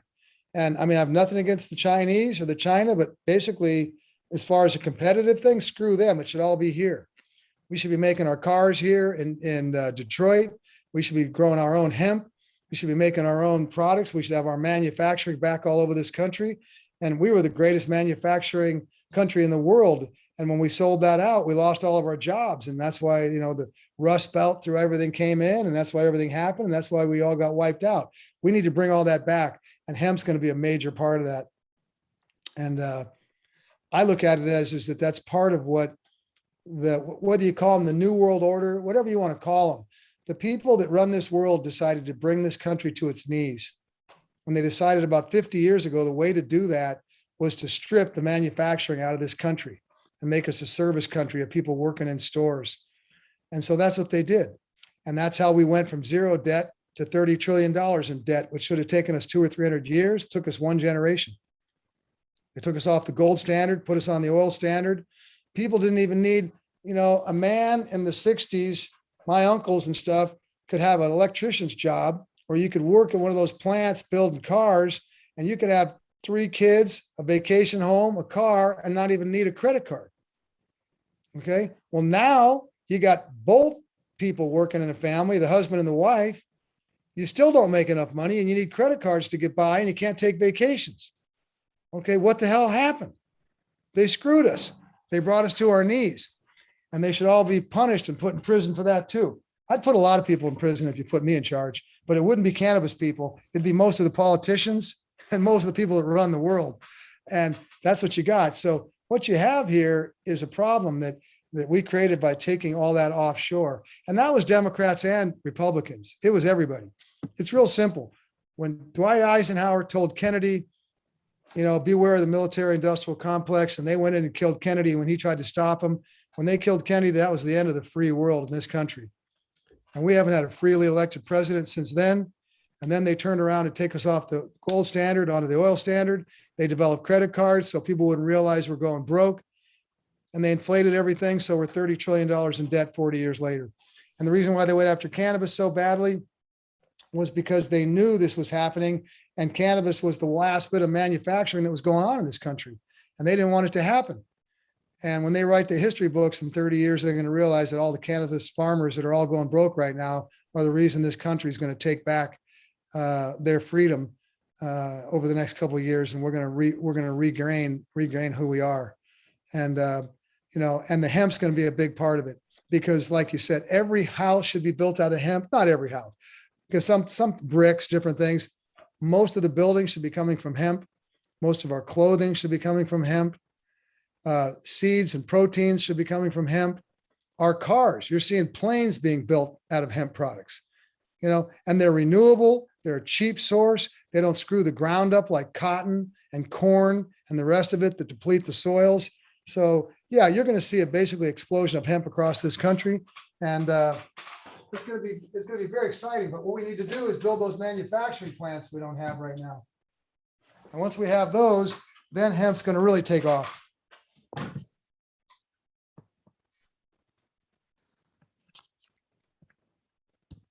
I was just kind of hinting to that the other night that what will be the next leverage that basically the New World Order, if you will have on us as we become less and less dependent on fossil fuels and all the stuff they've made their money on.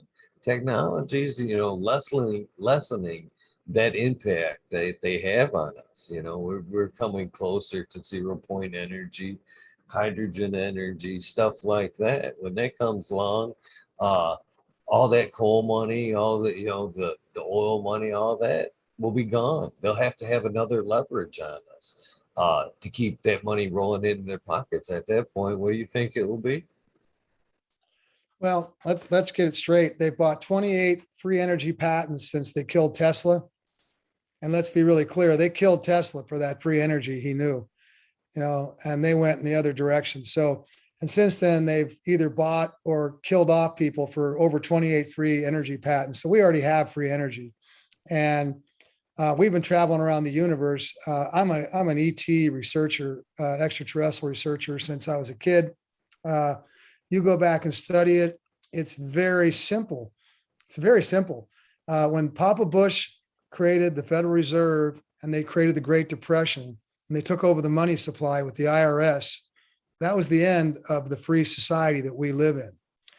After Roswell, when they realized the ET thing, then they realized they could really go to town because they could reverse engineer and bring all this stuff in.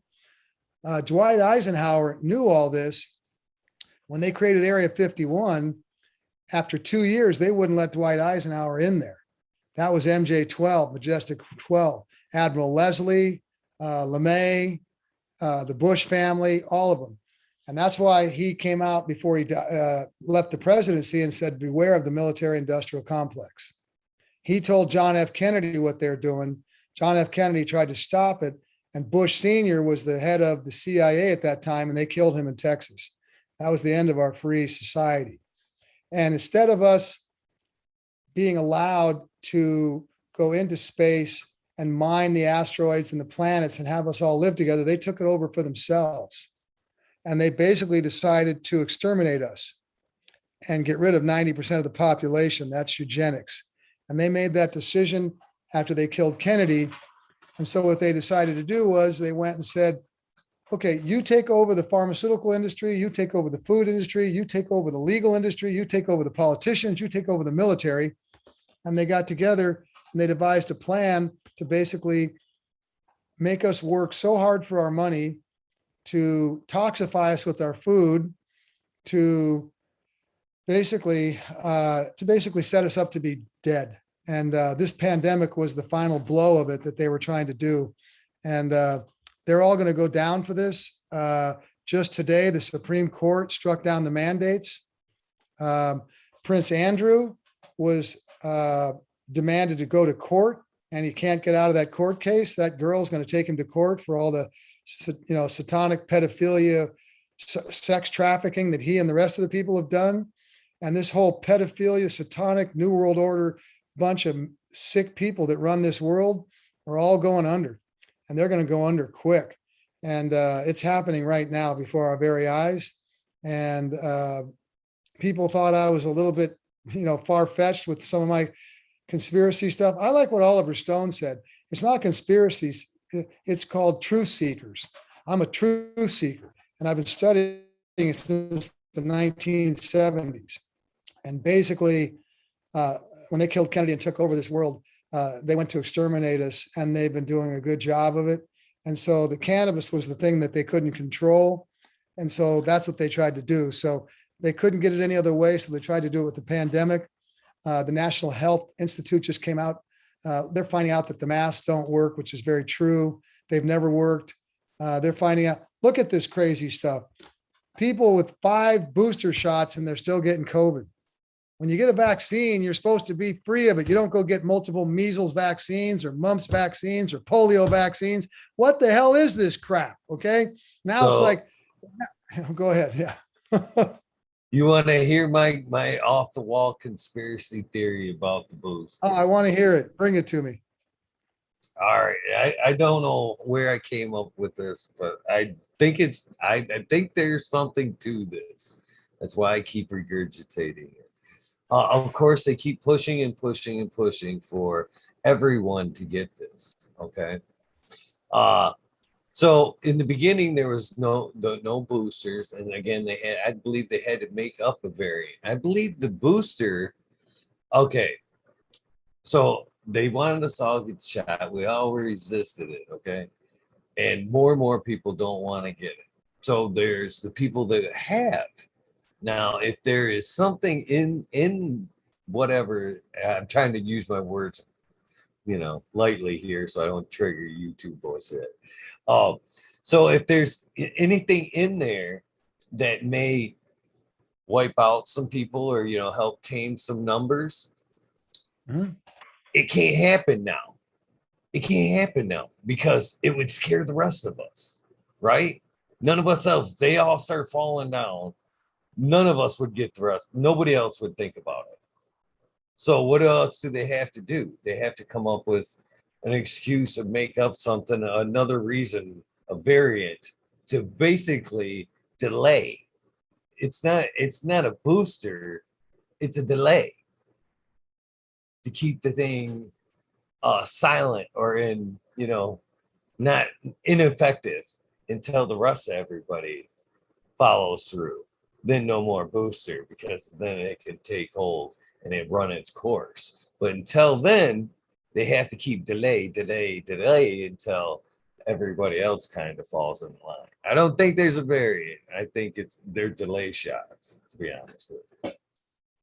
You know what? If you go back and look, Cuomo is going to go, Fauci is going to be put up on murder charges within the next year. Rand Paul's got him running for his life. They're following those emails. If you look at these Senate hearings now, Rand Paul's like, you're not talking the truth. Rand Paul's like, these are your emails. You're saying, these people are saying that ivermectin and hydroxychloroquine work. And these scientists are saying this, and you silenced all of them. Okay. You silenced every one of them on the pain of losing their licenses and running them out and stuff, calling them quacks.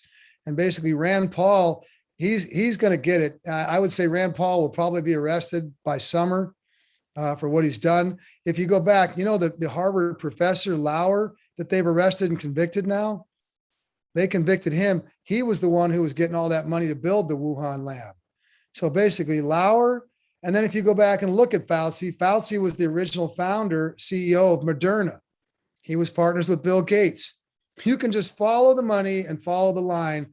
And Fauci was the one who created the whole AIDS pandemic that came in. That lady, I forget her name, was Byington, or she's Judy something.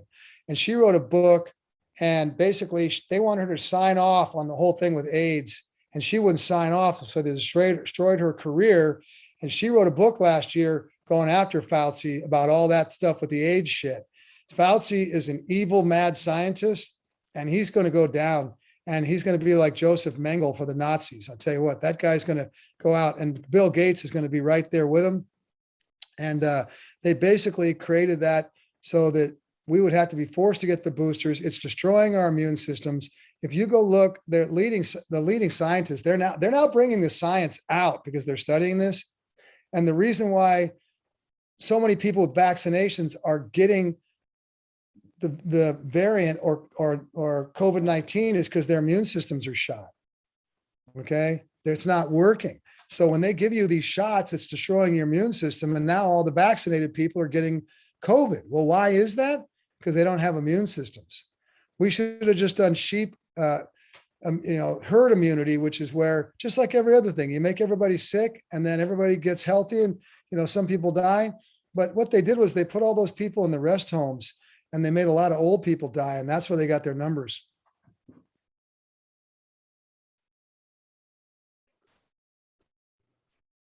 I definitely believe the numbers were inflated. Now look, No now I'm not doubt. saying you're freezing there. Just like I could say, I'm not saying COVID isn't real. I'm not, I'm not saying COVID isn't real because I don't want to take away from families that lost their loved ones. COVID is real, but they overstated the numbers. You know, if you go look at the flu deaths, every year in America, we have between 300 and 400,000, 300, 400,000 flu deaths. The last 2 years, it's gone down to 2/3. A lot of those COVID deaths were flu deaths. Okay. Because everybody that went in there was called COVID. Do you know that there's a fact when the COVID thing first started, every death at a hospital attributed to COVID, they got $75,000. And last year they got 55,000. So if you went in with the motorcycle accident, but had COVID, they called it a COVID death. And they're going to corner them on that. They got an investigation on Cuomo for putting all those old people in the nursing homes with COVID. They're going to get Cuomo and they're going to get them all. I'm telling you, they got them coming from all sides. You saw the Durham stuff, right? They've, they indicted Kleinsmith, the FBI guy. Then they indicted Sussman, who was the Clinton's attorney. And then they indicted Ivor Gonchenko, who created the whole thing with the Russian plot. And then the Clintons tried to get attorneys for him. And Durham came out in federal court 2 weeks ago and said they can't pay for his attorneys because it's conflict of interest because the Clintons are under investigation for all this.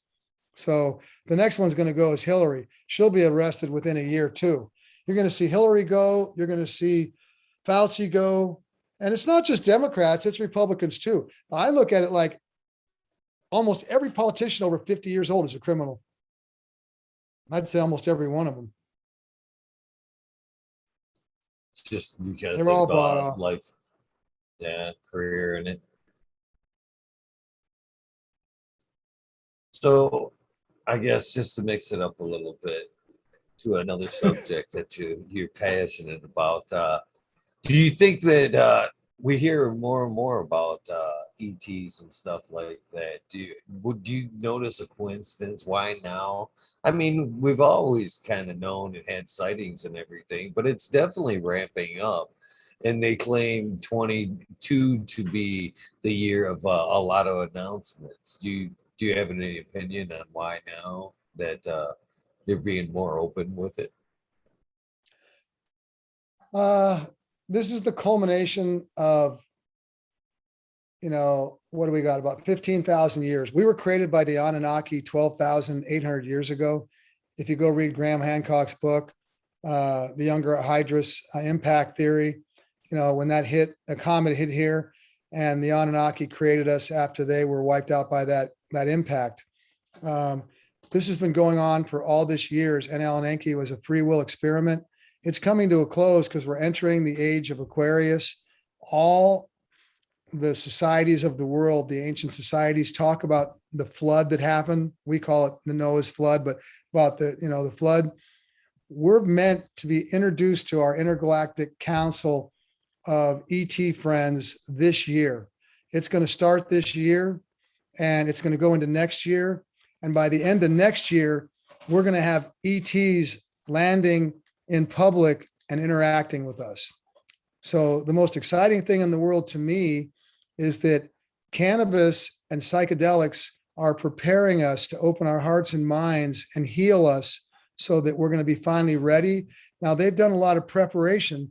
Everybody in the country, it's gone from 10% people thinking that there's ETs out there to like 60 or 70%. So it's not going to freak people out as much. I think what's going to happen is you're going to see the broadcast systems be taken over this year, the emergency broadcast systems. They're going to explain to us what happened since they killed Kennedy and how we lost our free world. We were kind of turned into slaves. They're going to give us free energy. They're going to fix our food systems. We're going to be given healing modalities. I hear that right now on the moon, they're making hospitals that with the ET people that basically can heal amputated arms, brain damage, cancer, paralysis, everything. we could have been pain-free people living for hundreds of years already, but the New World Order just wanted to kill us off. We're going to be told what happened to us, and then we're going to be introduced to our friends from the stars, the Palladians and Sirius and the rest of them. I heard conversations with all the leading ET people that there's 500 giant ships that have just come into this galaxy, giant ships. I mean, with like, I don't know, maybe 50,000 people on each ship, who knows, preparing for the introduction of their councils to us by the end of this year. So that's my most passionate subject in the world. And I firmly believe that we will have huge announcements by the end of the year, and we'll be closely interacting publicly with our ET family by 2023. That right now we've taken back the world. I don't know if I told you this last year, but William Tompkins, who was the head of NASA for 45 years, he wrote a book with Michael Salla that people can go find. Just look up Michael Salla. Michael Salla has a 6-part series, the best UFO researcher in the world. And he wrote a book with with William Tompkins, and William Tompkins ran our program for 45 years at NASA, all the way through the first moon landing. And he said that we launched 8.5-mile-long spacecraft in 1986 to combat the military industrial complex spacecrafts. And we've been having a battle in space for the last, since then, since 1986, that we basically won that war, and that we're now taking back Mars and the rest of the planets that we've been running around on. He said we were interacting with 700 types of ET beings. Now, and William Tompkins died on the eclipse in 2017 was the big eclipse. I don't know exactly the year. And that book was written by Michael Salla. And basically, people are going to be blown away by what's been going on in space over the last 60 years. We have been running all over space for the last 60, 70 years. They just didn't tell us. And it's going to be very clearly stated, without a doubt. No doubt at all. I could do a 2 or 3 hour program just on ETs and what's happened and where it's going and what's going on right now. But, I follow all the leading. Yeah, go ahead. Sorry. I was just going to say, it's definitely an interesting subject. We don't know. We don't know. You know what I mean? There's so much research to be done out there. No, they've done the research. Michael Salla has written a 6-book series going back to the Nazis. We just signed the Artemis Accords. People can go look that up. That's a real thing. We signed that with 100 nations to divide up space for minerals and for mining, manufacturing, and space. It's called the Artemis Accords. And that's because we're already mining in space, and we're now going to be told publicly. So what's going to happen is the Earth is going to become a park, and we're going to go to these asteroids and these planets, and we're going to mine all this shit and gold and everything that we need. And this place isn't even going to be manufactured on. This is going to become a park, and people are going to spend about 4 hours a day working for their wages. And then the rest of the day, they're going to do their passion, whether it's music or art or, whatever they love. And that's the way it is on other planets with ETs. People don't work themselves to death. They have a very comfortable life. They work a few hours a day, and the rest of the day, they do their passion to contribute to society, whether it's research or music or art or film or, whatever it is, sports. And so people live very comfortable lives on other planets. This is like a slave planet. Look at how hard people have to work to live. Okay, you're not supposed to be like that. It's not real. Just to exist, basically. You have a roof over your head, food in your mouth. The system wasn't set up for that. I don't believe. No, we're supposed to be travelers. We're supposed to be explorers. We're supposed to be passionate, creative, artistic beings. We're supposed to be happy, not, taking antidepressants because you never get time off and you work all day long and you don't ever get to see your kids, and they come from broken homes and they're running around doing crazy shit. this whole damn society that we got so turned upside down that it's nuts. That's not the way it's supposed to be. And that's not the way it's going to be. We're going to take back this country. We're going to take back this world, and we're going to have peace on earth. And we're going to have the greatest transformational 2 years since we were created by the Anunnaki 12,800 years ago when they created us. It'd be interesting to see how things play out. That's for sure. I definitely entertain the stories of the Anunnaki and frequency, all that good stuff. I definitely believe in everything stems from frequency in some way, shape, or form. Well, have you learned about Graham Hancock's book with his America Before? I don't know if we talked about that. Okay, Yeah. well, Graham Hancock goes back. In this country, there was a group of people called it wasn't the Clovis people. What the hell were they called? They were pre-American Indians. And I keep thinking it was the Clovis people, but I don't think it was. It might have been the Clovis, but I'll think in a minute. But it talks about it in Graham's book. And they've only found one skeleton of those people in America. They couldn't figure out where they went, right? They're like, okay, where did these people disappear to?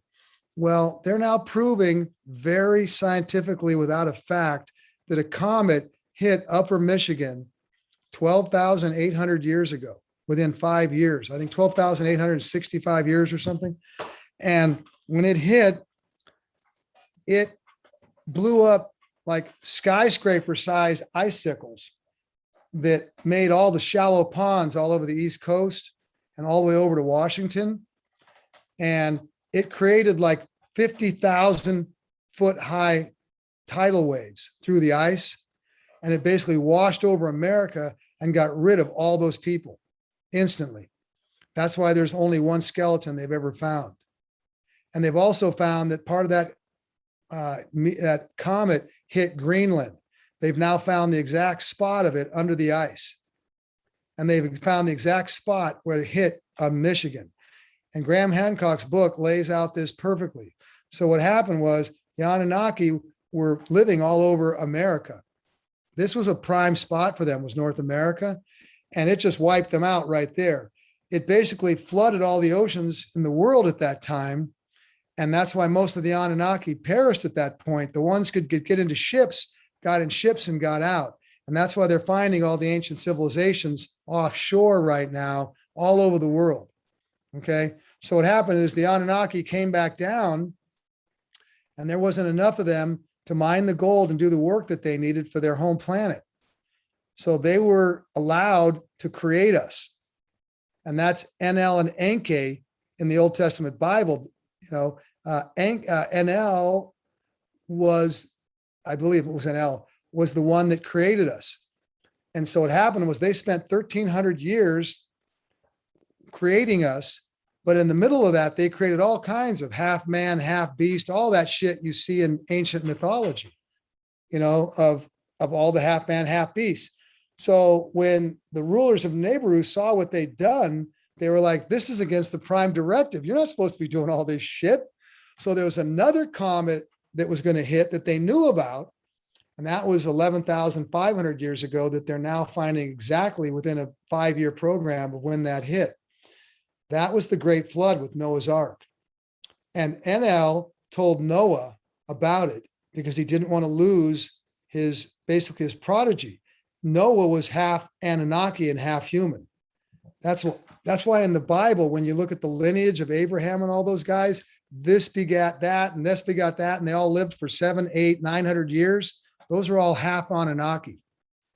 Okay, so what happened was Enel went against his dad and the ruler's prerogative.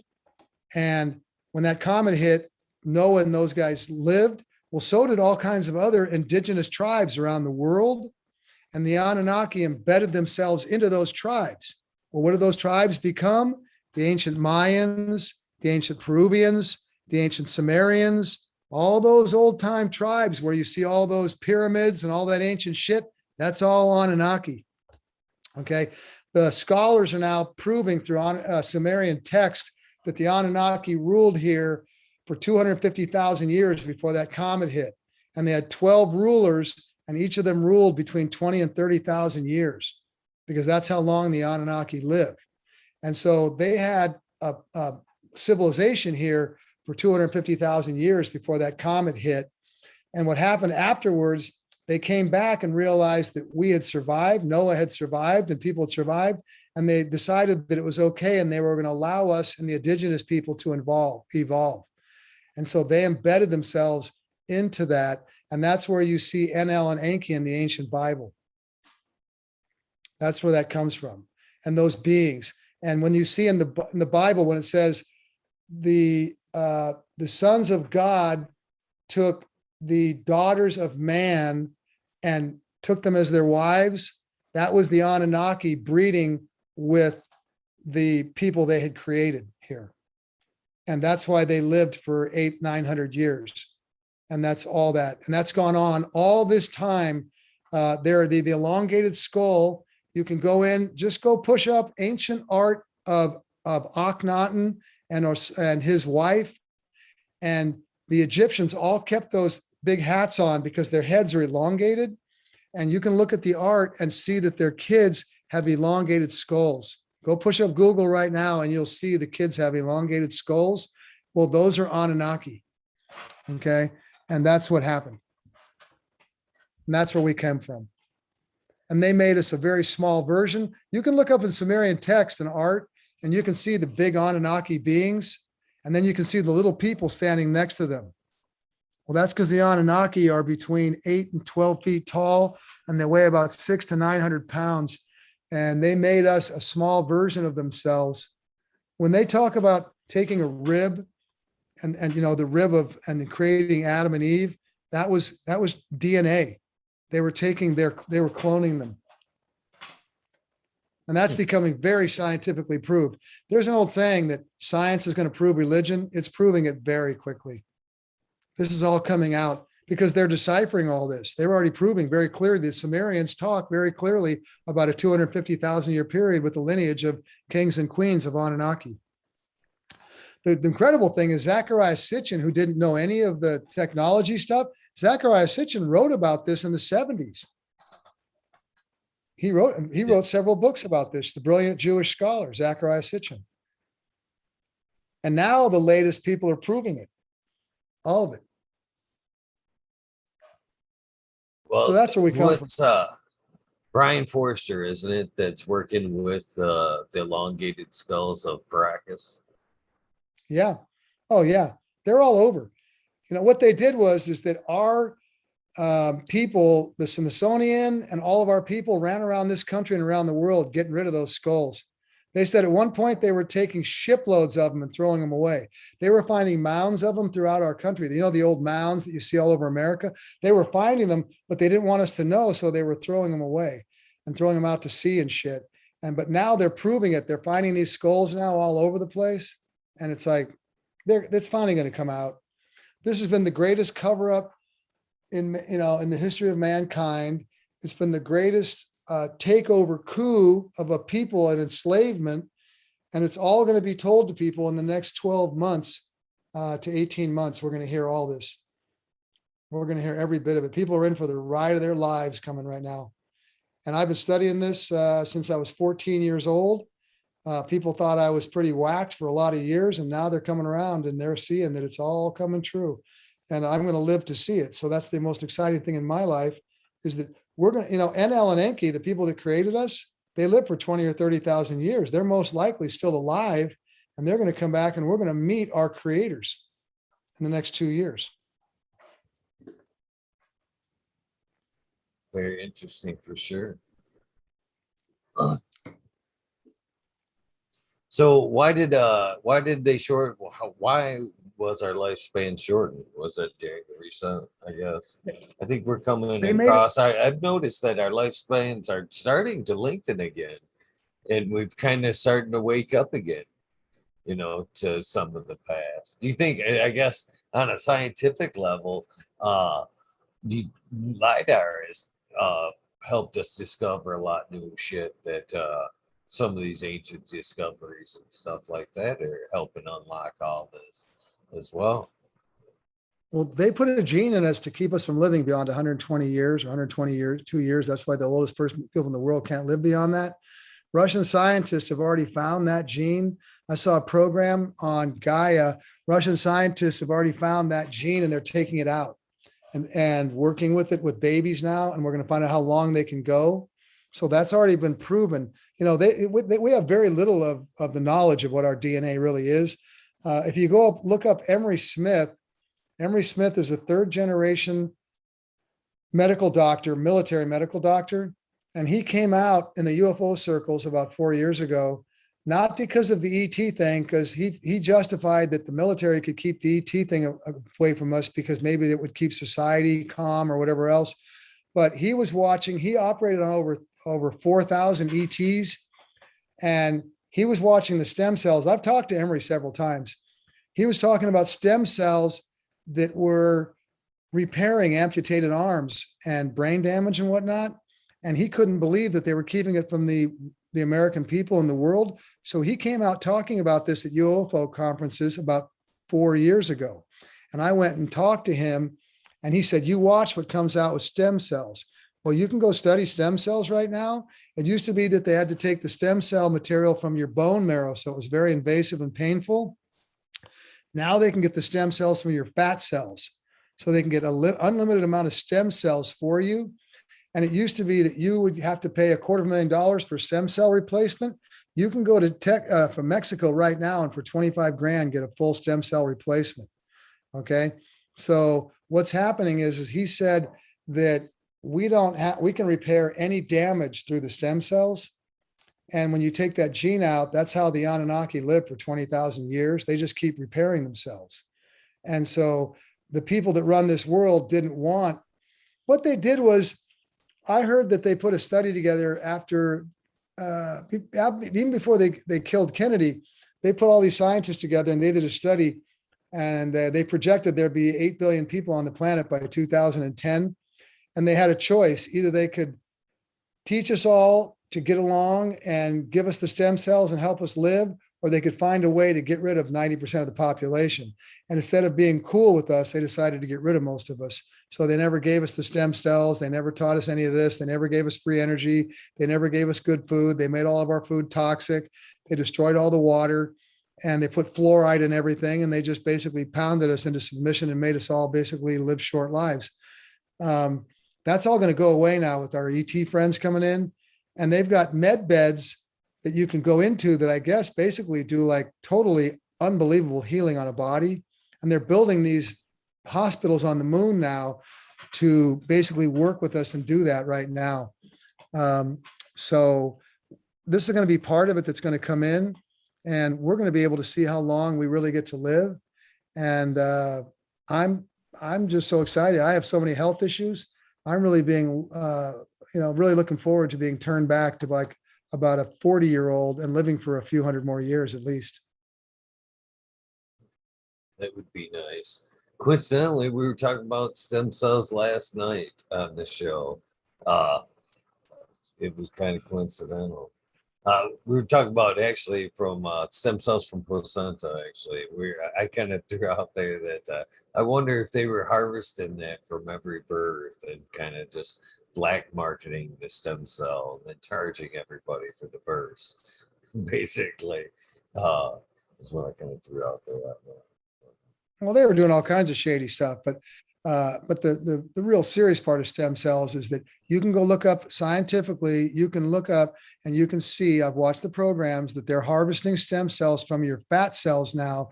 And each person could have an unlimited amount of stem cells that they could supercharge, put back in you. And it's like, man, they could just turn you back 20 years. They could basically just supercharge your whole immune system, every part of your body. They can take the cartilage behind your knee that doesn't grow. That's why they've got to do knee transplants. They've taken that and they put it with stem cells and it regrows. The stem cells even know what to grow. They can put a piece of your brain in there and it'll regrow the brain. It knows what to grow. It grows what's put in there. So they can put a part of an arm in there and it'll grow an arm. And so they're already proving this. The Russians have already proven it. It's coming in, and they've known this. The people that run this world have known this for the last 40 years and never gave it to us. That's why people are going to be really pissed off. When people hear about all this stuff, there's going to be a lot of anger. Our parents, our grandparents, our families never needed to suffer. They never needed to die. We never needed to do any of this. And one of the things that we're being told is that the only way this is going to work is if we totally have forgiveness and don't go after all the people that did this, that they're going to be taken off to planets and have to live kind of on a prison planet or something, but we can't do mass murders or go after these people and do it all for what they've done to us. We have to learn through compassion and forgiveness and acceptance that this was all a thing that we all agreed to subconsciously be part of. And so we all have our karma. And so it's about not taking revenge and becoming them, but accepting it and letting it go, you know? And so that's what we're really going to go through. I'm kind of believe that the stuff that we don't understand in the DNA is kind of the handcuffs. You know what I mean? That it is keeping us from living that 900 years, and just kind of holding us back as a civilization. That's where the restraints came in, probably from the Anunnaki or whatever. That's kind of like in slave terms or jail terms, that's our leg cuffs, I guess. You know what I mean? You can move, you can run, but you're only going to go so far. But as far as like the DNA manipulation, man, that I've seen lately, that CRISPR is scary. They can just cut out pieces of the DNA and just, make people see again instantly. Here you go. We taking some of your DNA, slice it all up. Here you go, injected it again. Now you can see. That's scary. To me, that's like, well, I don't know why, but they are doing why it shouldn't more, we? more. Why shouldn't Why we? shouldn't we? Okay. Okay. Well, look, that's what We the don't. Anunnaki do. Well, yeah, why shouldn't we? Because we don't know, or it's, in my opinion, it's the same reason why we can't artificially produce the stuff we're finding in cannabis. You know what I mean? The marinol and shit like that. There's in each individual cannabis strain, there's so many different combinations of terps, THC, blah, blah, blah. It takes it all. You know what I mean? We don't understand how it all works. Each one's different. DNA is kind of the similar thing. If we don't understand how it works, it's a full band. We might not know that, this connects that. You know what I mean? We might not find those lines just yet, but it's there for a reason. We start cutting out bits and pieces for our own greedy manipulation. I don't think we're on the right path through DNA manipulation. It's bad enough Well, we've got a cell phone in our pocket constantly killing our DNA. You know what I mean? As it is, it's tough enough on us with the bombardment of microwaves and stuff like that for our DNA. Much less us going back in, slicing it all up, and I don't know. If you were taking your DNA and giving it to other people or manipulating it or turning it into something else, I could see why. But just think about the way the Anunnaki look at it, okay? They have all the stem cells in the world. Our DNA is structured so that we only have 10% of the brain capacity they do. That's why we only use like 10% of our brain. And we're structured so we run out of gas and we die at 120 years old at the latest. But if you look at that DNA, if the Anunnaki get blinded, they take some of the CRISPR technology and they put their eyesight back in. If they lose an arm, they use stem cells and they recreate their arm. So as long as they don't get dead, they can live for 20,000 years. Okay. So why shouldn't we? I mean, you're only using your own DNA to repair yourself. So there's nothing immoral about that. You're using your own body to perpetually repair yourself. And that's what the Anunnaki and other ET people do. And I'm totally okay with that. I think it's great. You take that CRISPR technology, you take that stem cell technology and keep my eyesight going good. keep me young, keep me feeling good, I'm cool. Nobody's doing anything immoral against the will of God. It's when you start doing weird shit, like you said, taking Marinol out and changing stuff and making artificial shit and everything else. But this is just using your own stem cells and your own DNA to repair yourself. Yeah, Why all shouldn't right. we deserve that? I can, I can see that, especially with the stem cell. I said that again last night. Uh, basically basically what I said last night about the stem cell is they can find it in the placenta. You know, there is a reserve there.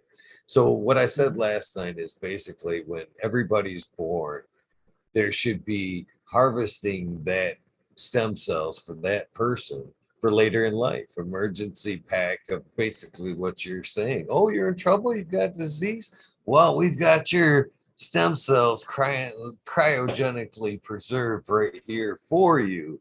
This is your, just for you. You're healed. That's what kind of should be done with that material. Now we've understood it, Yeah, because but you we don't were need. talking about the incredible healing power, because athletes are getting that shit all the time. I believe that's what Nick Riston went to had done with his stem cells stuff there. I believe he just went to Mexico and got stem cell work done for his Lyme disease and all that stuff. So I don't know. All are. Yeah. I'll tell you, the elite of the world. Well, how do you think Kissinger's still alive? That guy's got to be 160 years old. That old fucker. He's still alive. Okay. He gets pumped full of stem cells every year. All of them do. And look, the thing about it is that what's crazy is they tried to demonize it, saying that it was immoral to take it from the placenta and do all that stuff, and we didn't deserve it. But they didn't even tell us that they knew we could get it from our fat cells and we could get all we wanted. We didn't even need any of that shit. They made us find out we had to get it through our bone marrow. And now scientists have finally found out you don't need any of that crap. You can get it right from your fat cells, and they can pump that shit in machines and spin that shit out and get you all you need. It's done. Really? Checkmate. Over. Yeah, go look up stem cells from the fat cells, and you're going to see. I do nothing all day long. All I do is research programs on healing modalities, ETs, truth seeking, ancient technologies, ancient archaeology, all that stuff. That's all I do. I spend probably several hours a day at least looking up that shit. And you can get stem cells from your fat cells. They already know it. It's no big deal. That's what you do. When you go to Mexico right now, you can get it for $25,000. You go to Mexico, they're going to go in there. I was going to get it done, but the trouble with it is that if you've had cancer, I've had 3 rounds. It's a 50% chance that the stem cells may mutate your cancer cells and cause cancer. So cancer victims can't use stem cells. I was studying it for my own self because my body's wearing down from cancer, but there's other ways to heal too. But I could have gone down to Mexico, sat in a really nice place for a week. I could be sitting in hot tubs and going in each day, and they'll take the fat from my body and turn it into stem cells, clean it all up and repump it into me. And I could come out and be like 20 years younger in a week. Feel 20 years younger in a week, literally just pumped up. You can do that right now for 20 grand in Mexico. That's crazy. It only Yeah. makes sense though. I mean, especially the way you explain it. If you drop a piece of your arm in the stem cell and it regrows, why wouldn't it do the same with cancer? I guess if there was traces still left in there. How's your thoughts on necessarily like RSO and stuff like that for treatments or cancer? Do you take RSO for like daily for a vitamin, basically? Yeah, I do. I do cannabis salves every day, oils. I do cannabis oils on my skin cancers. I do RSO. That's why they didn't ever want. Look, they were doing research at the University of Mississippi about cannabis. And that was, I think, 15 years before Ralph Mechlim, the Israeli guy, figured out the endocannabinoid system and all that stuff when he was stealing that hash.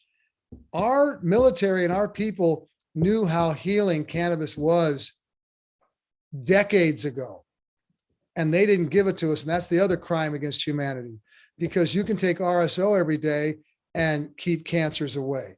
That's what I do right now.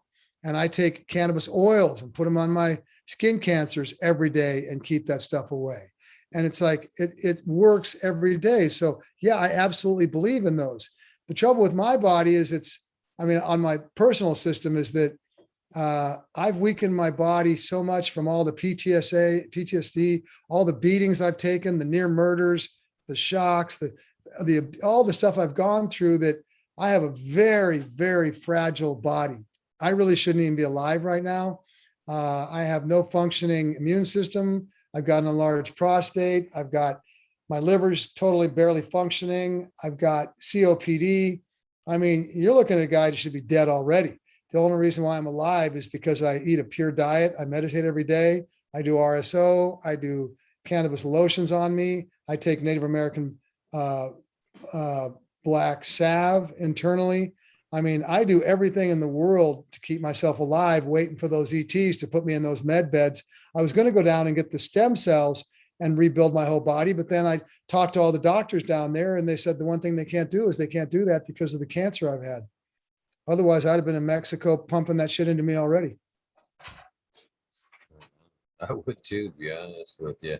I often wonder sometimes about sunspots and our skin cancer in general. You know, I almost can't help but wonder if it's a catch-22 for us. You know, we found this miracle plant that has so many healing capabilities. By the way, I frequently say that I believe that the cultivation side is one of the best medical benefits of cannabis. But I can't help but wonder if it is a catch-22, that how many of us will get sick from cancer, from cultivating under all these artificial lights. You know what I mean? These I LEDs and did. some of this shit that isn't good for us. I think it's going to be a catch-22. The plant we love Oh, I did. will ultimately make us sick. Oh shit. I used to go 100 lights in there, and I'd be sitting there in my shorts because it'd be nice and warm in there. You know, I'd be taking my shirt off. We'd all be putting some music on and having a party. I did that for years, and I'm a Irish white boy with predisposition to skin cancer. And between that, now the outdoor cultivation, I can't even go into the sun. My immune system, I can go out there and my skin cancers can be hitting bone if I'm out in the sun for 2 days. That's why I can't cultivate anymore. And that's why I don't do any farming at all. I basically hide inside from the sun. And it absolutely ruins your body. We were never made to be under those lights. They fry you. You know, they just fry you. And but you know what, everybody's got to do what they got to do. You just got to be careful. I was kind of naive. You know, I was in there quite a bit. And then I did a lot of farming outside for years and years. So I kind of burned my body up and stuff. But you know, it's but it wouldn't matter if we'd have known and you were taking the stem cells once a year, each person was, then you could go out and do any of that shit because your immune system just becomes supercharged. What the main thing that they did to us, the main context of everything they did to wipe us out was to destroy our immune systems. Everything that they did, from the bad water to the bad food, to the chemtrails in the air, to the air we breathe, to the stress they put on us, it's all meant to destroy our immune systems so that we can't naturally fight disease. That's it in a nutshell. And that's a criminal act themselves, what they did there. There's so many criminal acts that, you know, we're going to hear about. These guys were very good at fucking us up. You know? The only thing is that at the end of the day, the darkness never wins over the light. The light will always shine through, you know, and it will live to win the day. And that's what's happening. Yeah, I actually think a lot of the final phases. I'm trying to look at here. It was a book that Dragonfly Earth Medicine. I wrote down your the game changer too. I don't know if you see me writing while you're talking, but I wrote game changer on the back of the Oh paper so yeah. I could check that out. Uh, I believe it is the invisible rainbow or the electric rainbow.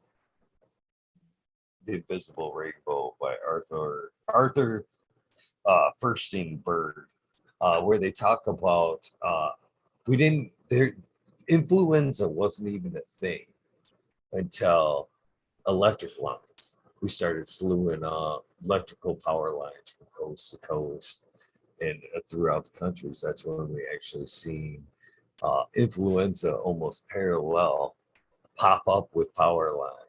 So I think a lot of this stuff, again, back to frequency, there's got to be a sweet spot. I think we've been so bombarded right now with all these different wavelengths. Uh, it's making us sick, basically, from the microwave signals from our phones, TVs, Wi Fi, all that shit right now is making us sick. And I kind of back to 5G. what I heard to the earthing kind of thing. We're basically, and it made perfect sense. We're an electrical thing. We operate on pulses. We don't necessarily, I don't necessarily know, what necessarily drives our heart to pump, pump, pump. You know what I mean? It's definitely a vibration. We put off a signal with every bulb there, but we're like also like a battery. We're absorbing all this energy, and during the earthing books they talk about we just as a humanity we don't discharge that shit anymore. So I believe a lot of our problems, their final phases are these final. I don't even want to say it. Uh, Frequencies they're putting out. I think that's Oh, 5G. the final. It was Yeah, 5G. I do. 5G was Try meant to. to finish us.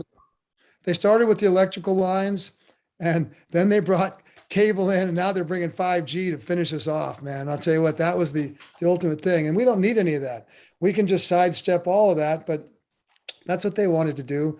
And it's really hard for people to take how evil these people that run the world are. It's very hard. It's very hard to think about who they are and what they've done. In fact, people are going to be blown away when they really, it's like, it's beyond their comprehension. I'm talking about it with you. It's hard for me to talk to my family and friends about it because they're like, dude, it's too much, but I'm really bringing it out now because there's no choice. We're going to interact with our ET friends. This is the final stage. People need to be aware of it. It's going to come in, and all this stuff with this phony pandemic and stuff. And again, COVID is real. It was real, but this Omicron and whatever, it doesn't kill people, highly contagious, but it's just the flu, for the most part. And, there's no reason. The whole lockdown is about killing the economy. In fact, what they say, there was a fact that just came out. We have a 40% higher death rate for 16 to 65-year-olds since the pandemic. And it's not even COVID.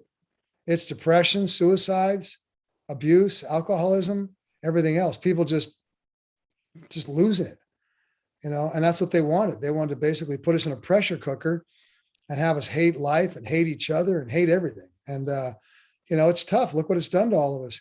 We're meant to be social beings. We're meant to live without fear. I mean, there's two things. What do you do to destroy an immune system besides toxify everything that goes into the body? Fear. Fear is the most stressful thing on the immune system there is. You put somebody like an adrenalized fear place where, if it chews up all your immune system, and that's what they've done. They've made us fearful. I was at the state capitol today with a rally, and there were all these really wonderful farmers, and there were all these people, and they were all wearing masks outside. I'm like looking at this, like, what are you guys doing? You're outside. The Supreme Court just voted down the mandates. They're proving that masks don't work. You're all masked up outside. They're now proving that those masks cause more damage, which everybody knew. When when you put a mask on and you rebreathe all that dead air and you put all that bacteria on that mask, there's all kinds of shit on that mask. And there's all kinds of shit that you keep breathing into your lungs. You're not meant to do that. It's not natural. So it's like they made us fearful. So they're masters. I've tracked these guys. See, I grew up thinking it was all about John F. Kennedy and Martin Luther King and Robert Kennedy with Mae Russell, and it was all the evil Republicans, and those were the bad guys. And I was tracking them. Now I realized it's all of them. None of them get a pass. It's almost every one of them. And they all got together and decided to do this, and they're all going to pay for it. All of them. Bill Gates, every one of them, all these people. So it's okay. Look, it's going to be good. I want to leave it on a good note.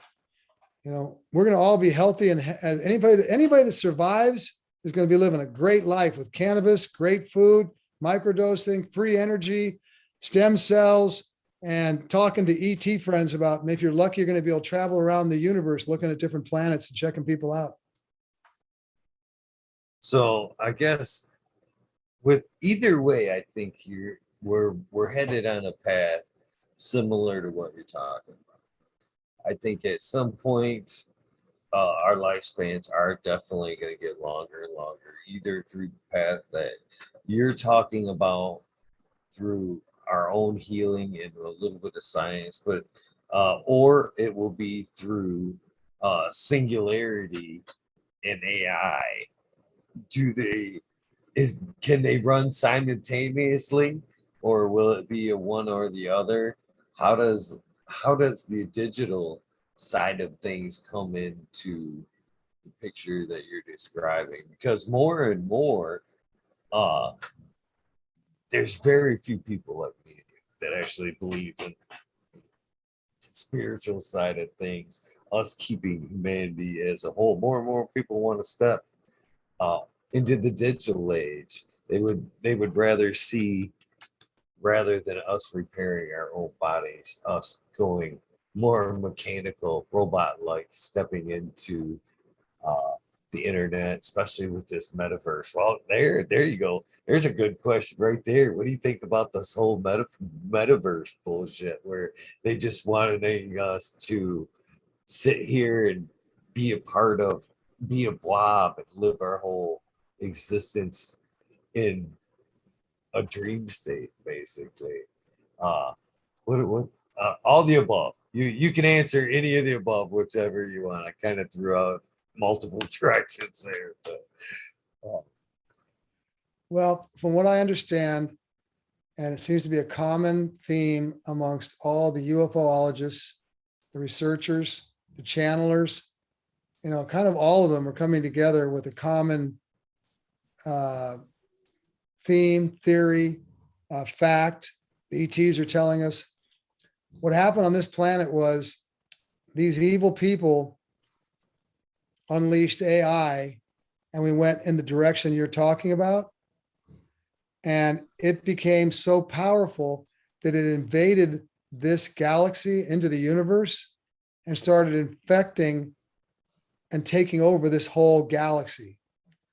The evil that they did here, and then they combined it with AI, it got off this planet, started going everywhere else. And what they found was 362 years from now, it was literally jeopardizing this planet, turning it into a complete dark planet and starting to invade a galaxy and starting to invade other galaxies. So if you want to talk about the ultimate Star Trek, Star Wars, insanity, was it actually started getting outside this galaxy and threatening the universe. And that all these high beings got together. This is a wild thing that they're saying. They all got together and came back in time to this time right here on this planet to change that timeline and not let it happen. So what happened was, in another timeline, they did exterminate all the good people on this planet, and they unleashed AI, and they took it off this planet throughout the galaxy and took over other planets and other peoples throughout this galaxy, and basically took over this galaxy with evil. And it basically started threatening not only this galaxy, other galaxies in the universe. And so what they did was these brilliant, enlightened beings came back in time to correct the timeline, which is what we're doing right now, which is what we're going to heal in the next 12 months and finalize so that we can go on to a straight timeline and never do what we actually did and go through that period. And if you want to talk about the greatest science fiction theory or story you ever could imagine, could you imagine that? And so what's happening is all these ETs that are here to ensure that none of these crazy evil people pull this shit off. Because the way it worked, the way it really worked was they basically exterminated 95% of the population and basically just kept a slave population and turned this evil little AI thing that you're talking about into something that went around doing this all over the galaxy. And that's been told by the Lyrians, the Palladians. That's been told by probably 20 different ET types to channelers and researchers and people throughout. I mean, that's what most of the ET people are now saying is what happened. So could it be a kind of a perception thing or more over a conscious thing to where, again, back to frequency, everything kind of operates on a frequency, dimensions, speeds of the frequency, I guess, explaining to the dimensions, and we're still stuck on 3 dimensions.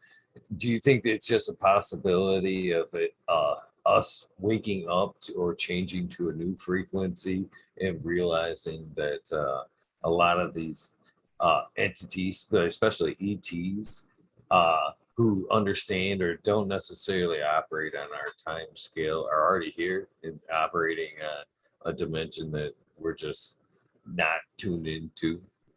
I mean, it's quite possible. I mean, it's even as far as like visible light goes, we only see so much, and we only understand is so much.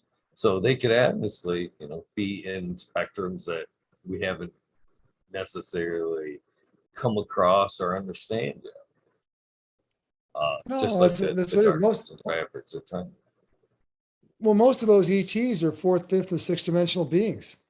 Most of you're talking the Palladians and Lyrians and all of them. That's why they can go through walls and take us out and take us to places and abduct us and stuff. And that's because we're not fast enough to see them. We can't perceive them. Think about it this way. We all have angels and spirit guides. Where are those beings? Those are all in the 4th, 5th, 6th dimensions. Okay. Right here around you right now, you've got at least 7 spirit guides at all times and angelic beings around you. Every being has those people around them every minute of the day since they were born. We just don't see them because that's not the way it's supposed to be because of free will. And so it's just that, but free will is there. So they had to let this free will thing out. So these people with this evil crap, pulled this free will thing with this AI stuff and got out all over the galaxy. What we're seeing now is part of that different timeline is the unleashing of cannabis and psychedelics so that people can get more in touch with that 4th dimensional energy of peace and harmony. And that's what's happening. We're basically going through this psychedelic revolution, which is incredible how fast it's happening. People are looking at it. Who would have ever thought it took cannabis the last 60 years? Psychedelics, people thought it would take 20 years to get where we're going now. You can go to ketamine clinics up and down the West Coast. There's ayahuasca sacred ceremonies every day in every county in California. There's, microdosing all over this state every day of the week. And that's all to get us more in touch with our 4th dimensional energy so that as these ETs come in, we're ready for it. And we can go there. We're going 4th dimensional. I believe so too. I believe that, again, back to us being stuck on a certain frequency. I believe that as we do take psychedelics, hallucinogens, DMT, mushrooms, ayahuasca, that does allow your brain to momentarily switch stations or frequency and allows you to tap into that.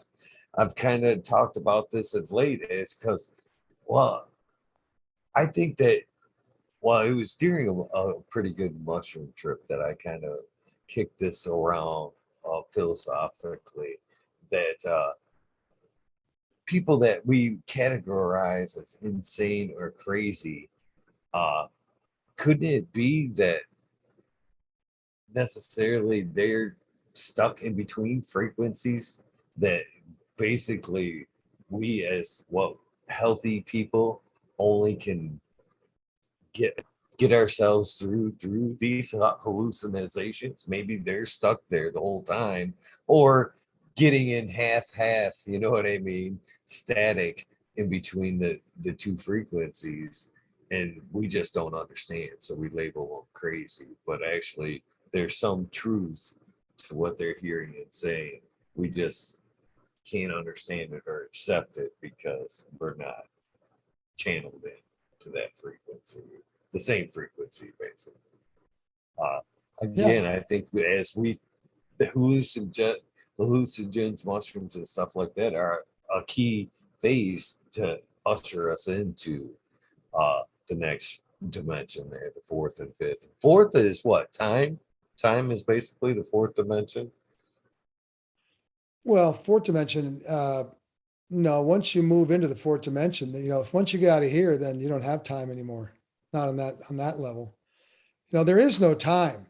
Basically, I mean, that's how psychics can look into the future, because the past and the here and the future is all the same.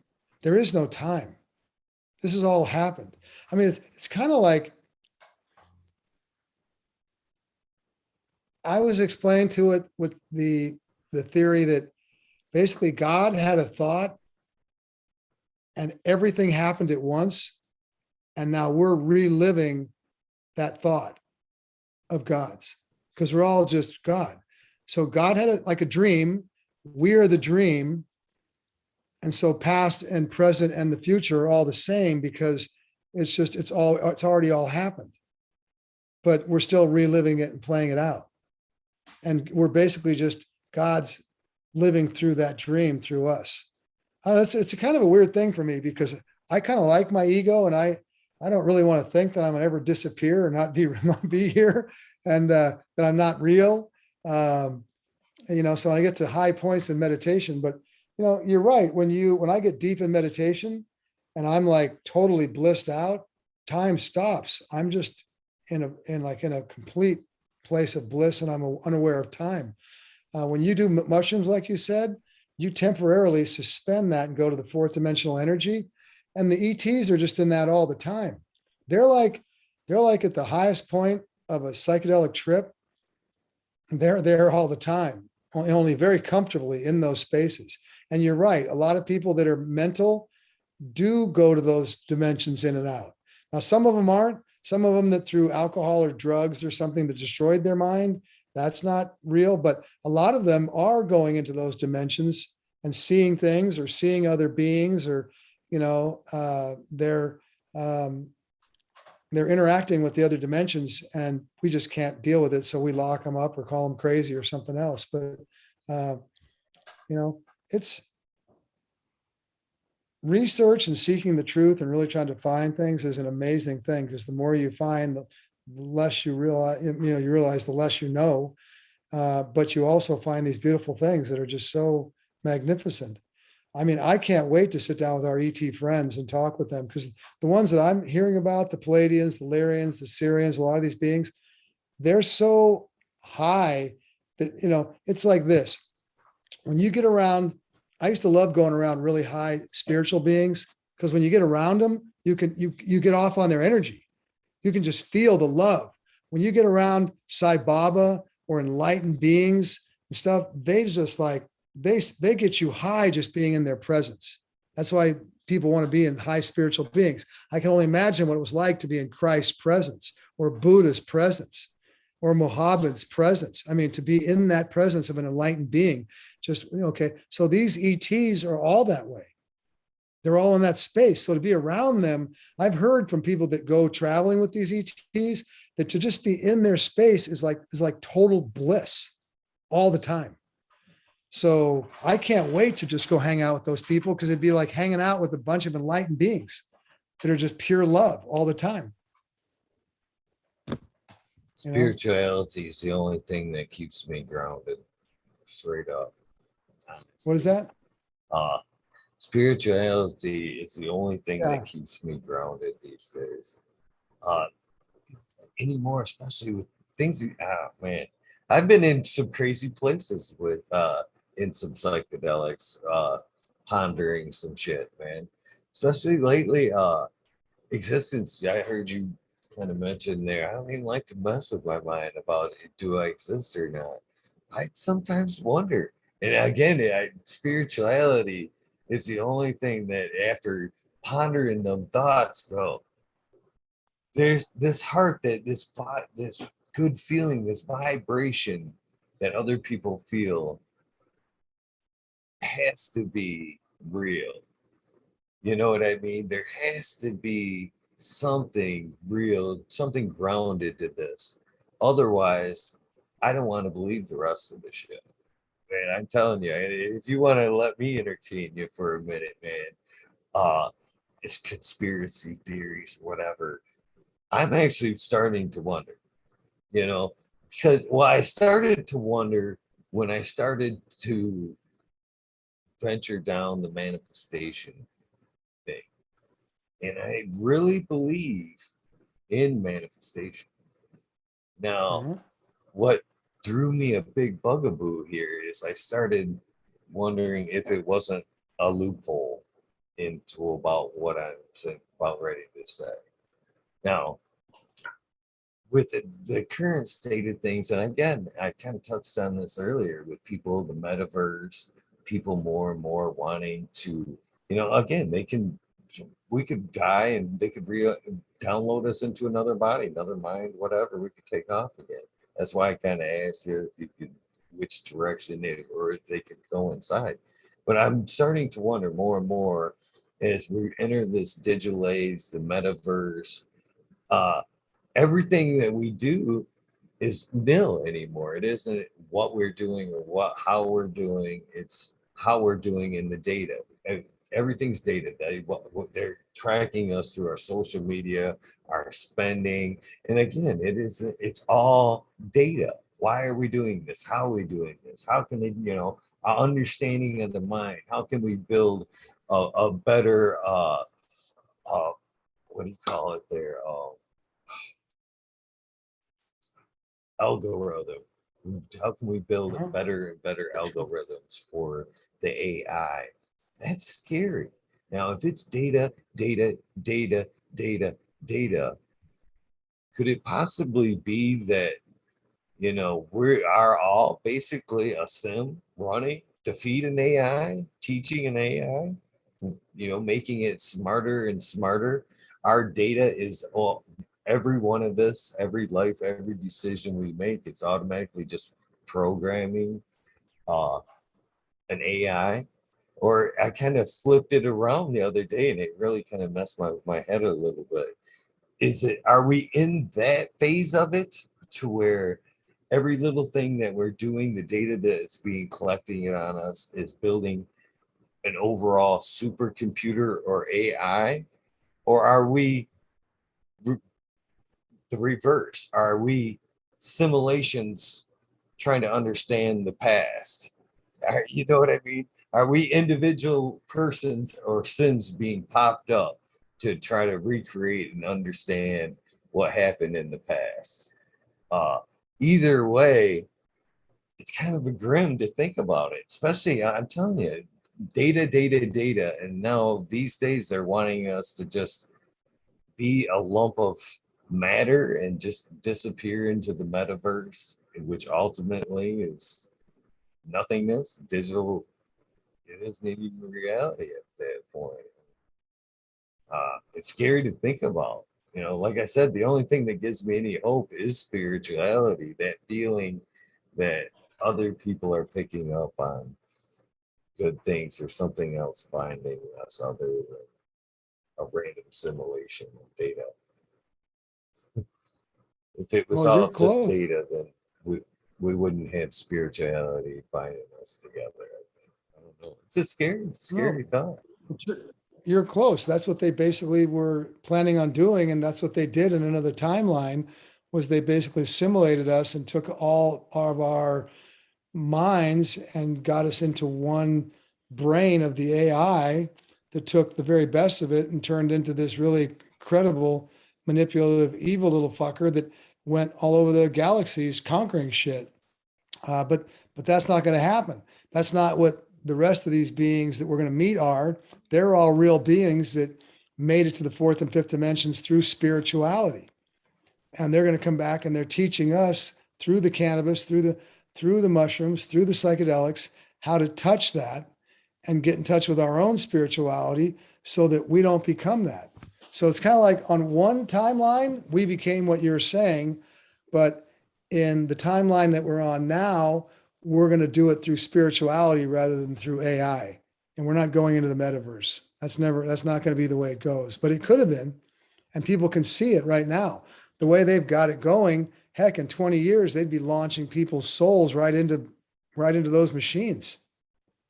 We'd be going right in there. They're developing it right now.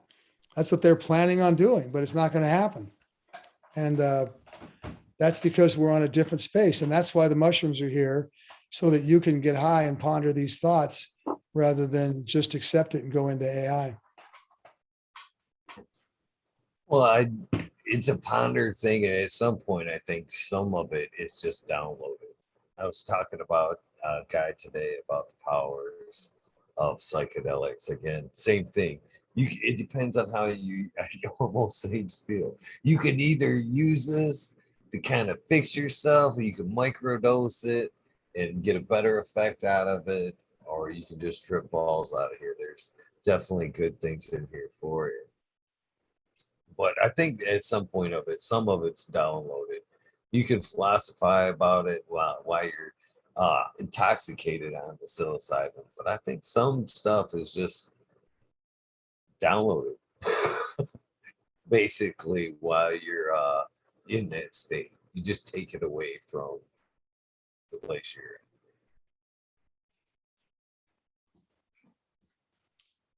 It's all good stuff. I'll tell you what, the psychedelics are opening us up, and we're all becoming enlightened through it. We're all touching our God selves, and we're all really moving forward in a beautiful way. And no matter what you look at it, cannabis is a gateway, and it was a gateway to psychedelics. And now it's moving across. Look at, you're doing it in Michigan. People are doing it all over the country, all over the world, and there's no stopping it. We're just not we're going to go through a beautiful renaissance. We're going to have a beautiful life. The ETs are going to come down here and show us how we can travel throughout the universe and meet other galaxies and other people. And we're going to have peace on this earth. And it's going to be good. At the end of the day, all this stuff, the collapsing industry in cannabis, the stuff that they're doing with the deep state and the New World Order, all this craziness, the pandemic, everything, it's all there. But it's all going to be washed away in the brilliance of light that our ET friends are coming down. And they've just been waiting for us to wake up. It'll be interesting to see how it plays out. That's the hopeful scenario, to be honest with you. I have tremendous hope. I'll tell you what, look, I was a couple of years ago, I thought we might lose it. And so did a lot of the other ET people. They thought it could go either way. But now there isn't an ET person out there, researcher or channeler or any of them, that don't believe that we're on the verge of having the greatest transformation since we were created. It's like the end of the third act is here, and these 500 ships and all these beings from all over the galaxies are all here to watch this. And all people have to do is I tell them, just meditate, eat good food, think good thoughts, do your cannabis, do your psychedelics, and just don't let any of this get to you, and just open up to your spirit guides, angels, and ETs, and they're going to come into you more and more every day because they've been waiting for this. So I mean, it's going to be a beautiful, beautiful thing. So I don't see any negative thing on that point, even though I'm talking about some very dark things and some really horrible parts of our history and where we're going and what's happened. At the end of the day, it's going to be a blissful universe that we live in over the next couple of years. And I'm looking forward to it. I'm looking forward to my kids and grandkids and my great grandkids living in a beautiful, enlightened place on this planet and throughout the galaxies. So that's what we're going to do.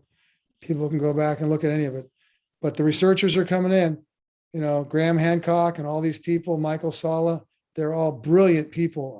I'm not brilliant. I'm not doing the work that they are. I'm just taking all of what they're doing and I'm assimilating it into a perspective that I can teach people from. I appreciate your efforts, man. I really Yeah. do. Yep. Really. It's really been good. I think it probably is about time for me to jump. I got some huge meetings tomorrow. We're going to be making some really huge announcements. I wish I could have done it on your show, but it's just not there yet. But we have some incredible things coming on for Emerald Cup and our product company and the retail, what we're going to be doing.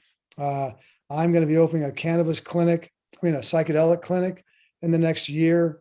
I've got a psychedelic company that we've put together and called Fractile Fungi. And we're neurotropics with that. And I'm really excited to go out and evangelize for that. That's what I'm going to be doing at Candelic next month, talking about a lot of this stuff.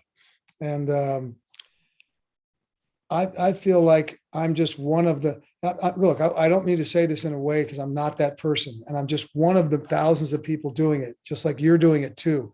We're all like John the Baptist. We're all going out and preparing people for, and it's not just the Christ, it's all the Christ energy of all these beings and all these people coming from all over the galaxies, which is all the Buddha energy. And it's all the combined energies of these enlightened beings that are coming in right now. And we're just the ones preparing people for this. And we're preparing them through cannabis, through psychedelics, through spirituality that we're talking about, through inspiring people to seek for themselves what the truth is. And this Candelic thing happening in Miami next month is going to be a beautiful thing. There's so many of these conferences coming up. All these psychedelic conferences are exploding. And psychedelics, all the big money people are seeing it. It's going to take off all over the world. It already is. And, like I tell people, meditate, do your cannabis, do your psychedelics, and just think good thoughts and manifest good things, because we can all manifest whatever we want. And we'll get back together in a year from now. And most likely we're going to be talking about, the ETs publicly landed. Well, I hope so. I appreciate your optimism there, especially in this time where things have been strapped. You know what I mean? Our humanity definitely has been tested in the last. So hopefully there's some truth. Hopefully we can overcome all that and move forward together in a positive way. Um, Again, man, I appreciate your time, man, and hopefully we'll do this again next year. But if there's a will, there's a way. I'll see you in May. I Oh, Things are yeah. changing for me this year, so it may be a little bit easier for me to slide in your direction in May. So Oh, if look, there's any luck, I'll see you in May as well as doing this next year. So I'll tell you what, look, the astrologers, I work with a lot of psychics and astrologers. The predictions for 2022 are that we're going to have a really good year, most of us. I mean, the last couple of years have been literally almost hell on earth. Okay. We've all been crushed, most of us. And unless you're a guy that's selling masks, or you're, one of the pharmaceutical companies, or, you're one of those people, but most of us have really had it tough. And this year is going to make up for that. They're predicting an incredible year ahead, and we're going to really break free of this, and we're going to have some really great moments. So I've had a tough couple of years. Most of the people have. I'm already seeing some great things coming in. We're going to LA. My book's going to come out. We're doing our product companies and our deals And I'm going to be talking about this stuff. And I'm telling you what, you're going to watch these things come in one by one.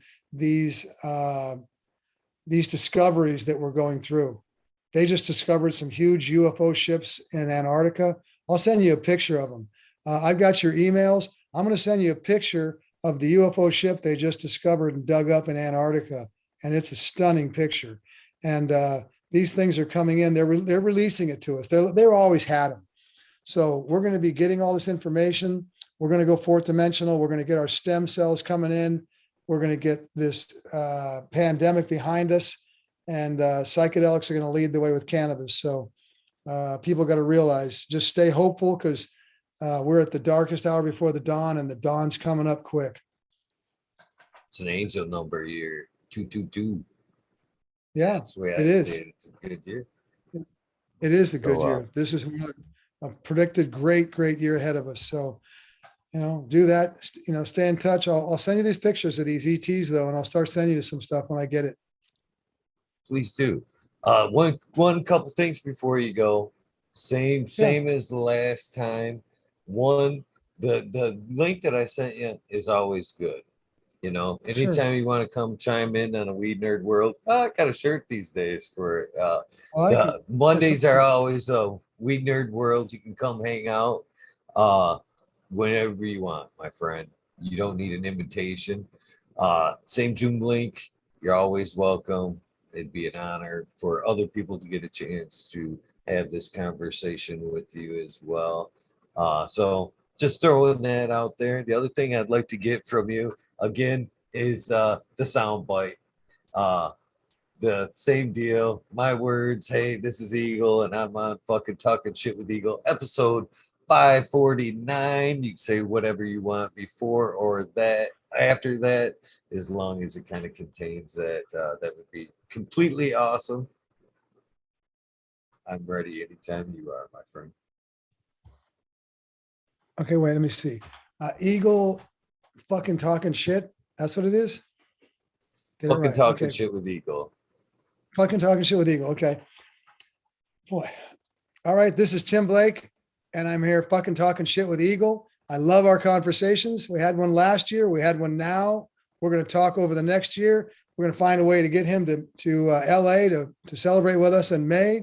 And we're going to be watching those ETs land, and we're going to be traveling together. I guarantee you, we're going to be taking a trip together in the next 2 years. I'll go back and do it shorter again. You want me to do another one? That was perfect. But if you want to do another Okay. one, I'll take Oh, two of them. That's just two commercials. That's a sure. Yeah, I'm ready whenever you are. I'll take a second. okay. All right. Hey, this is Tim Blake from the Emerald Cup, and I'm fucking talking shit with Eagle. I love our conversations. Quite a guy here. And we're going to get together next year and really talk about the updates of the stem cells and the psychedelics and the UFOs. And he's going to make it out to my show in May if I have to fly him out myself. So keep watching. Love this guy. Take care. Oh man, that was even better. Thank you again, my friend, for taking the time to do this. Again, I knew you had a long day, and you told me when you told me you had what you had to do today, and then come hang out with me. I was like, man, I was very honored, to be honest with you. Again, you said last night aside to come hang out, and there was a bit of a mix up, and then to come hang out It's with me mine. today after a super long day. Man, I can't thank you enough. This has been a complete honor, and I'm looking forward to seeing you very soon, my friend. So thank you You know again. what? I've enjoyed It's a this. They have. And it's an honor for me too. Let me interrupt you. Look, it's a complete honor. What you're doing, you're educating, inspiring people. You're one of the light workers on this planet. We all came here to save this world, save humanity, save the earth, and we're doing our jobs. And there's no time to rest or be weary. We just got to be soldiers and keep carrying on, carry that light, carry that inspiration, educate people, get them to see the hope and see the future. That's all that matters. And so if I don't sleep, until that's done, it's okay. It's all right. I'll keep my mic doses. I'll keep doing my cannabis, and I'll keep doing my meditation. Man, I can't say enough good things about you, man. That's completely awesome. Uh, Again, I'm looking forward to seeing you Thank you for your time. You are a cannabis warrior, man. You put in so much time for the love of this plant, and I respect you so much for that. For you guys watching, thank you for tuning in to this amazing episode. I got to write again under this one, another amazing night under this episode because it absolutely was. You guys know the deal. Random acts of kindness do save lives. Don't be afraid to reach out and help somebody. One last time, thank you again, Tim Blake, for hanging out. I greatly, greatly appreciate your time. You guys, I will be opening up the Weed Nerd World here in a few minutes. Let me use the restroom, and if you guys want to come hang out, get ready, and I'll see you in a few. Thank you, Tim. You have a great night, and I'll see you soon, my friend. You got it. Take care, man. Good night.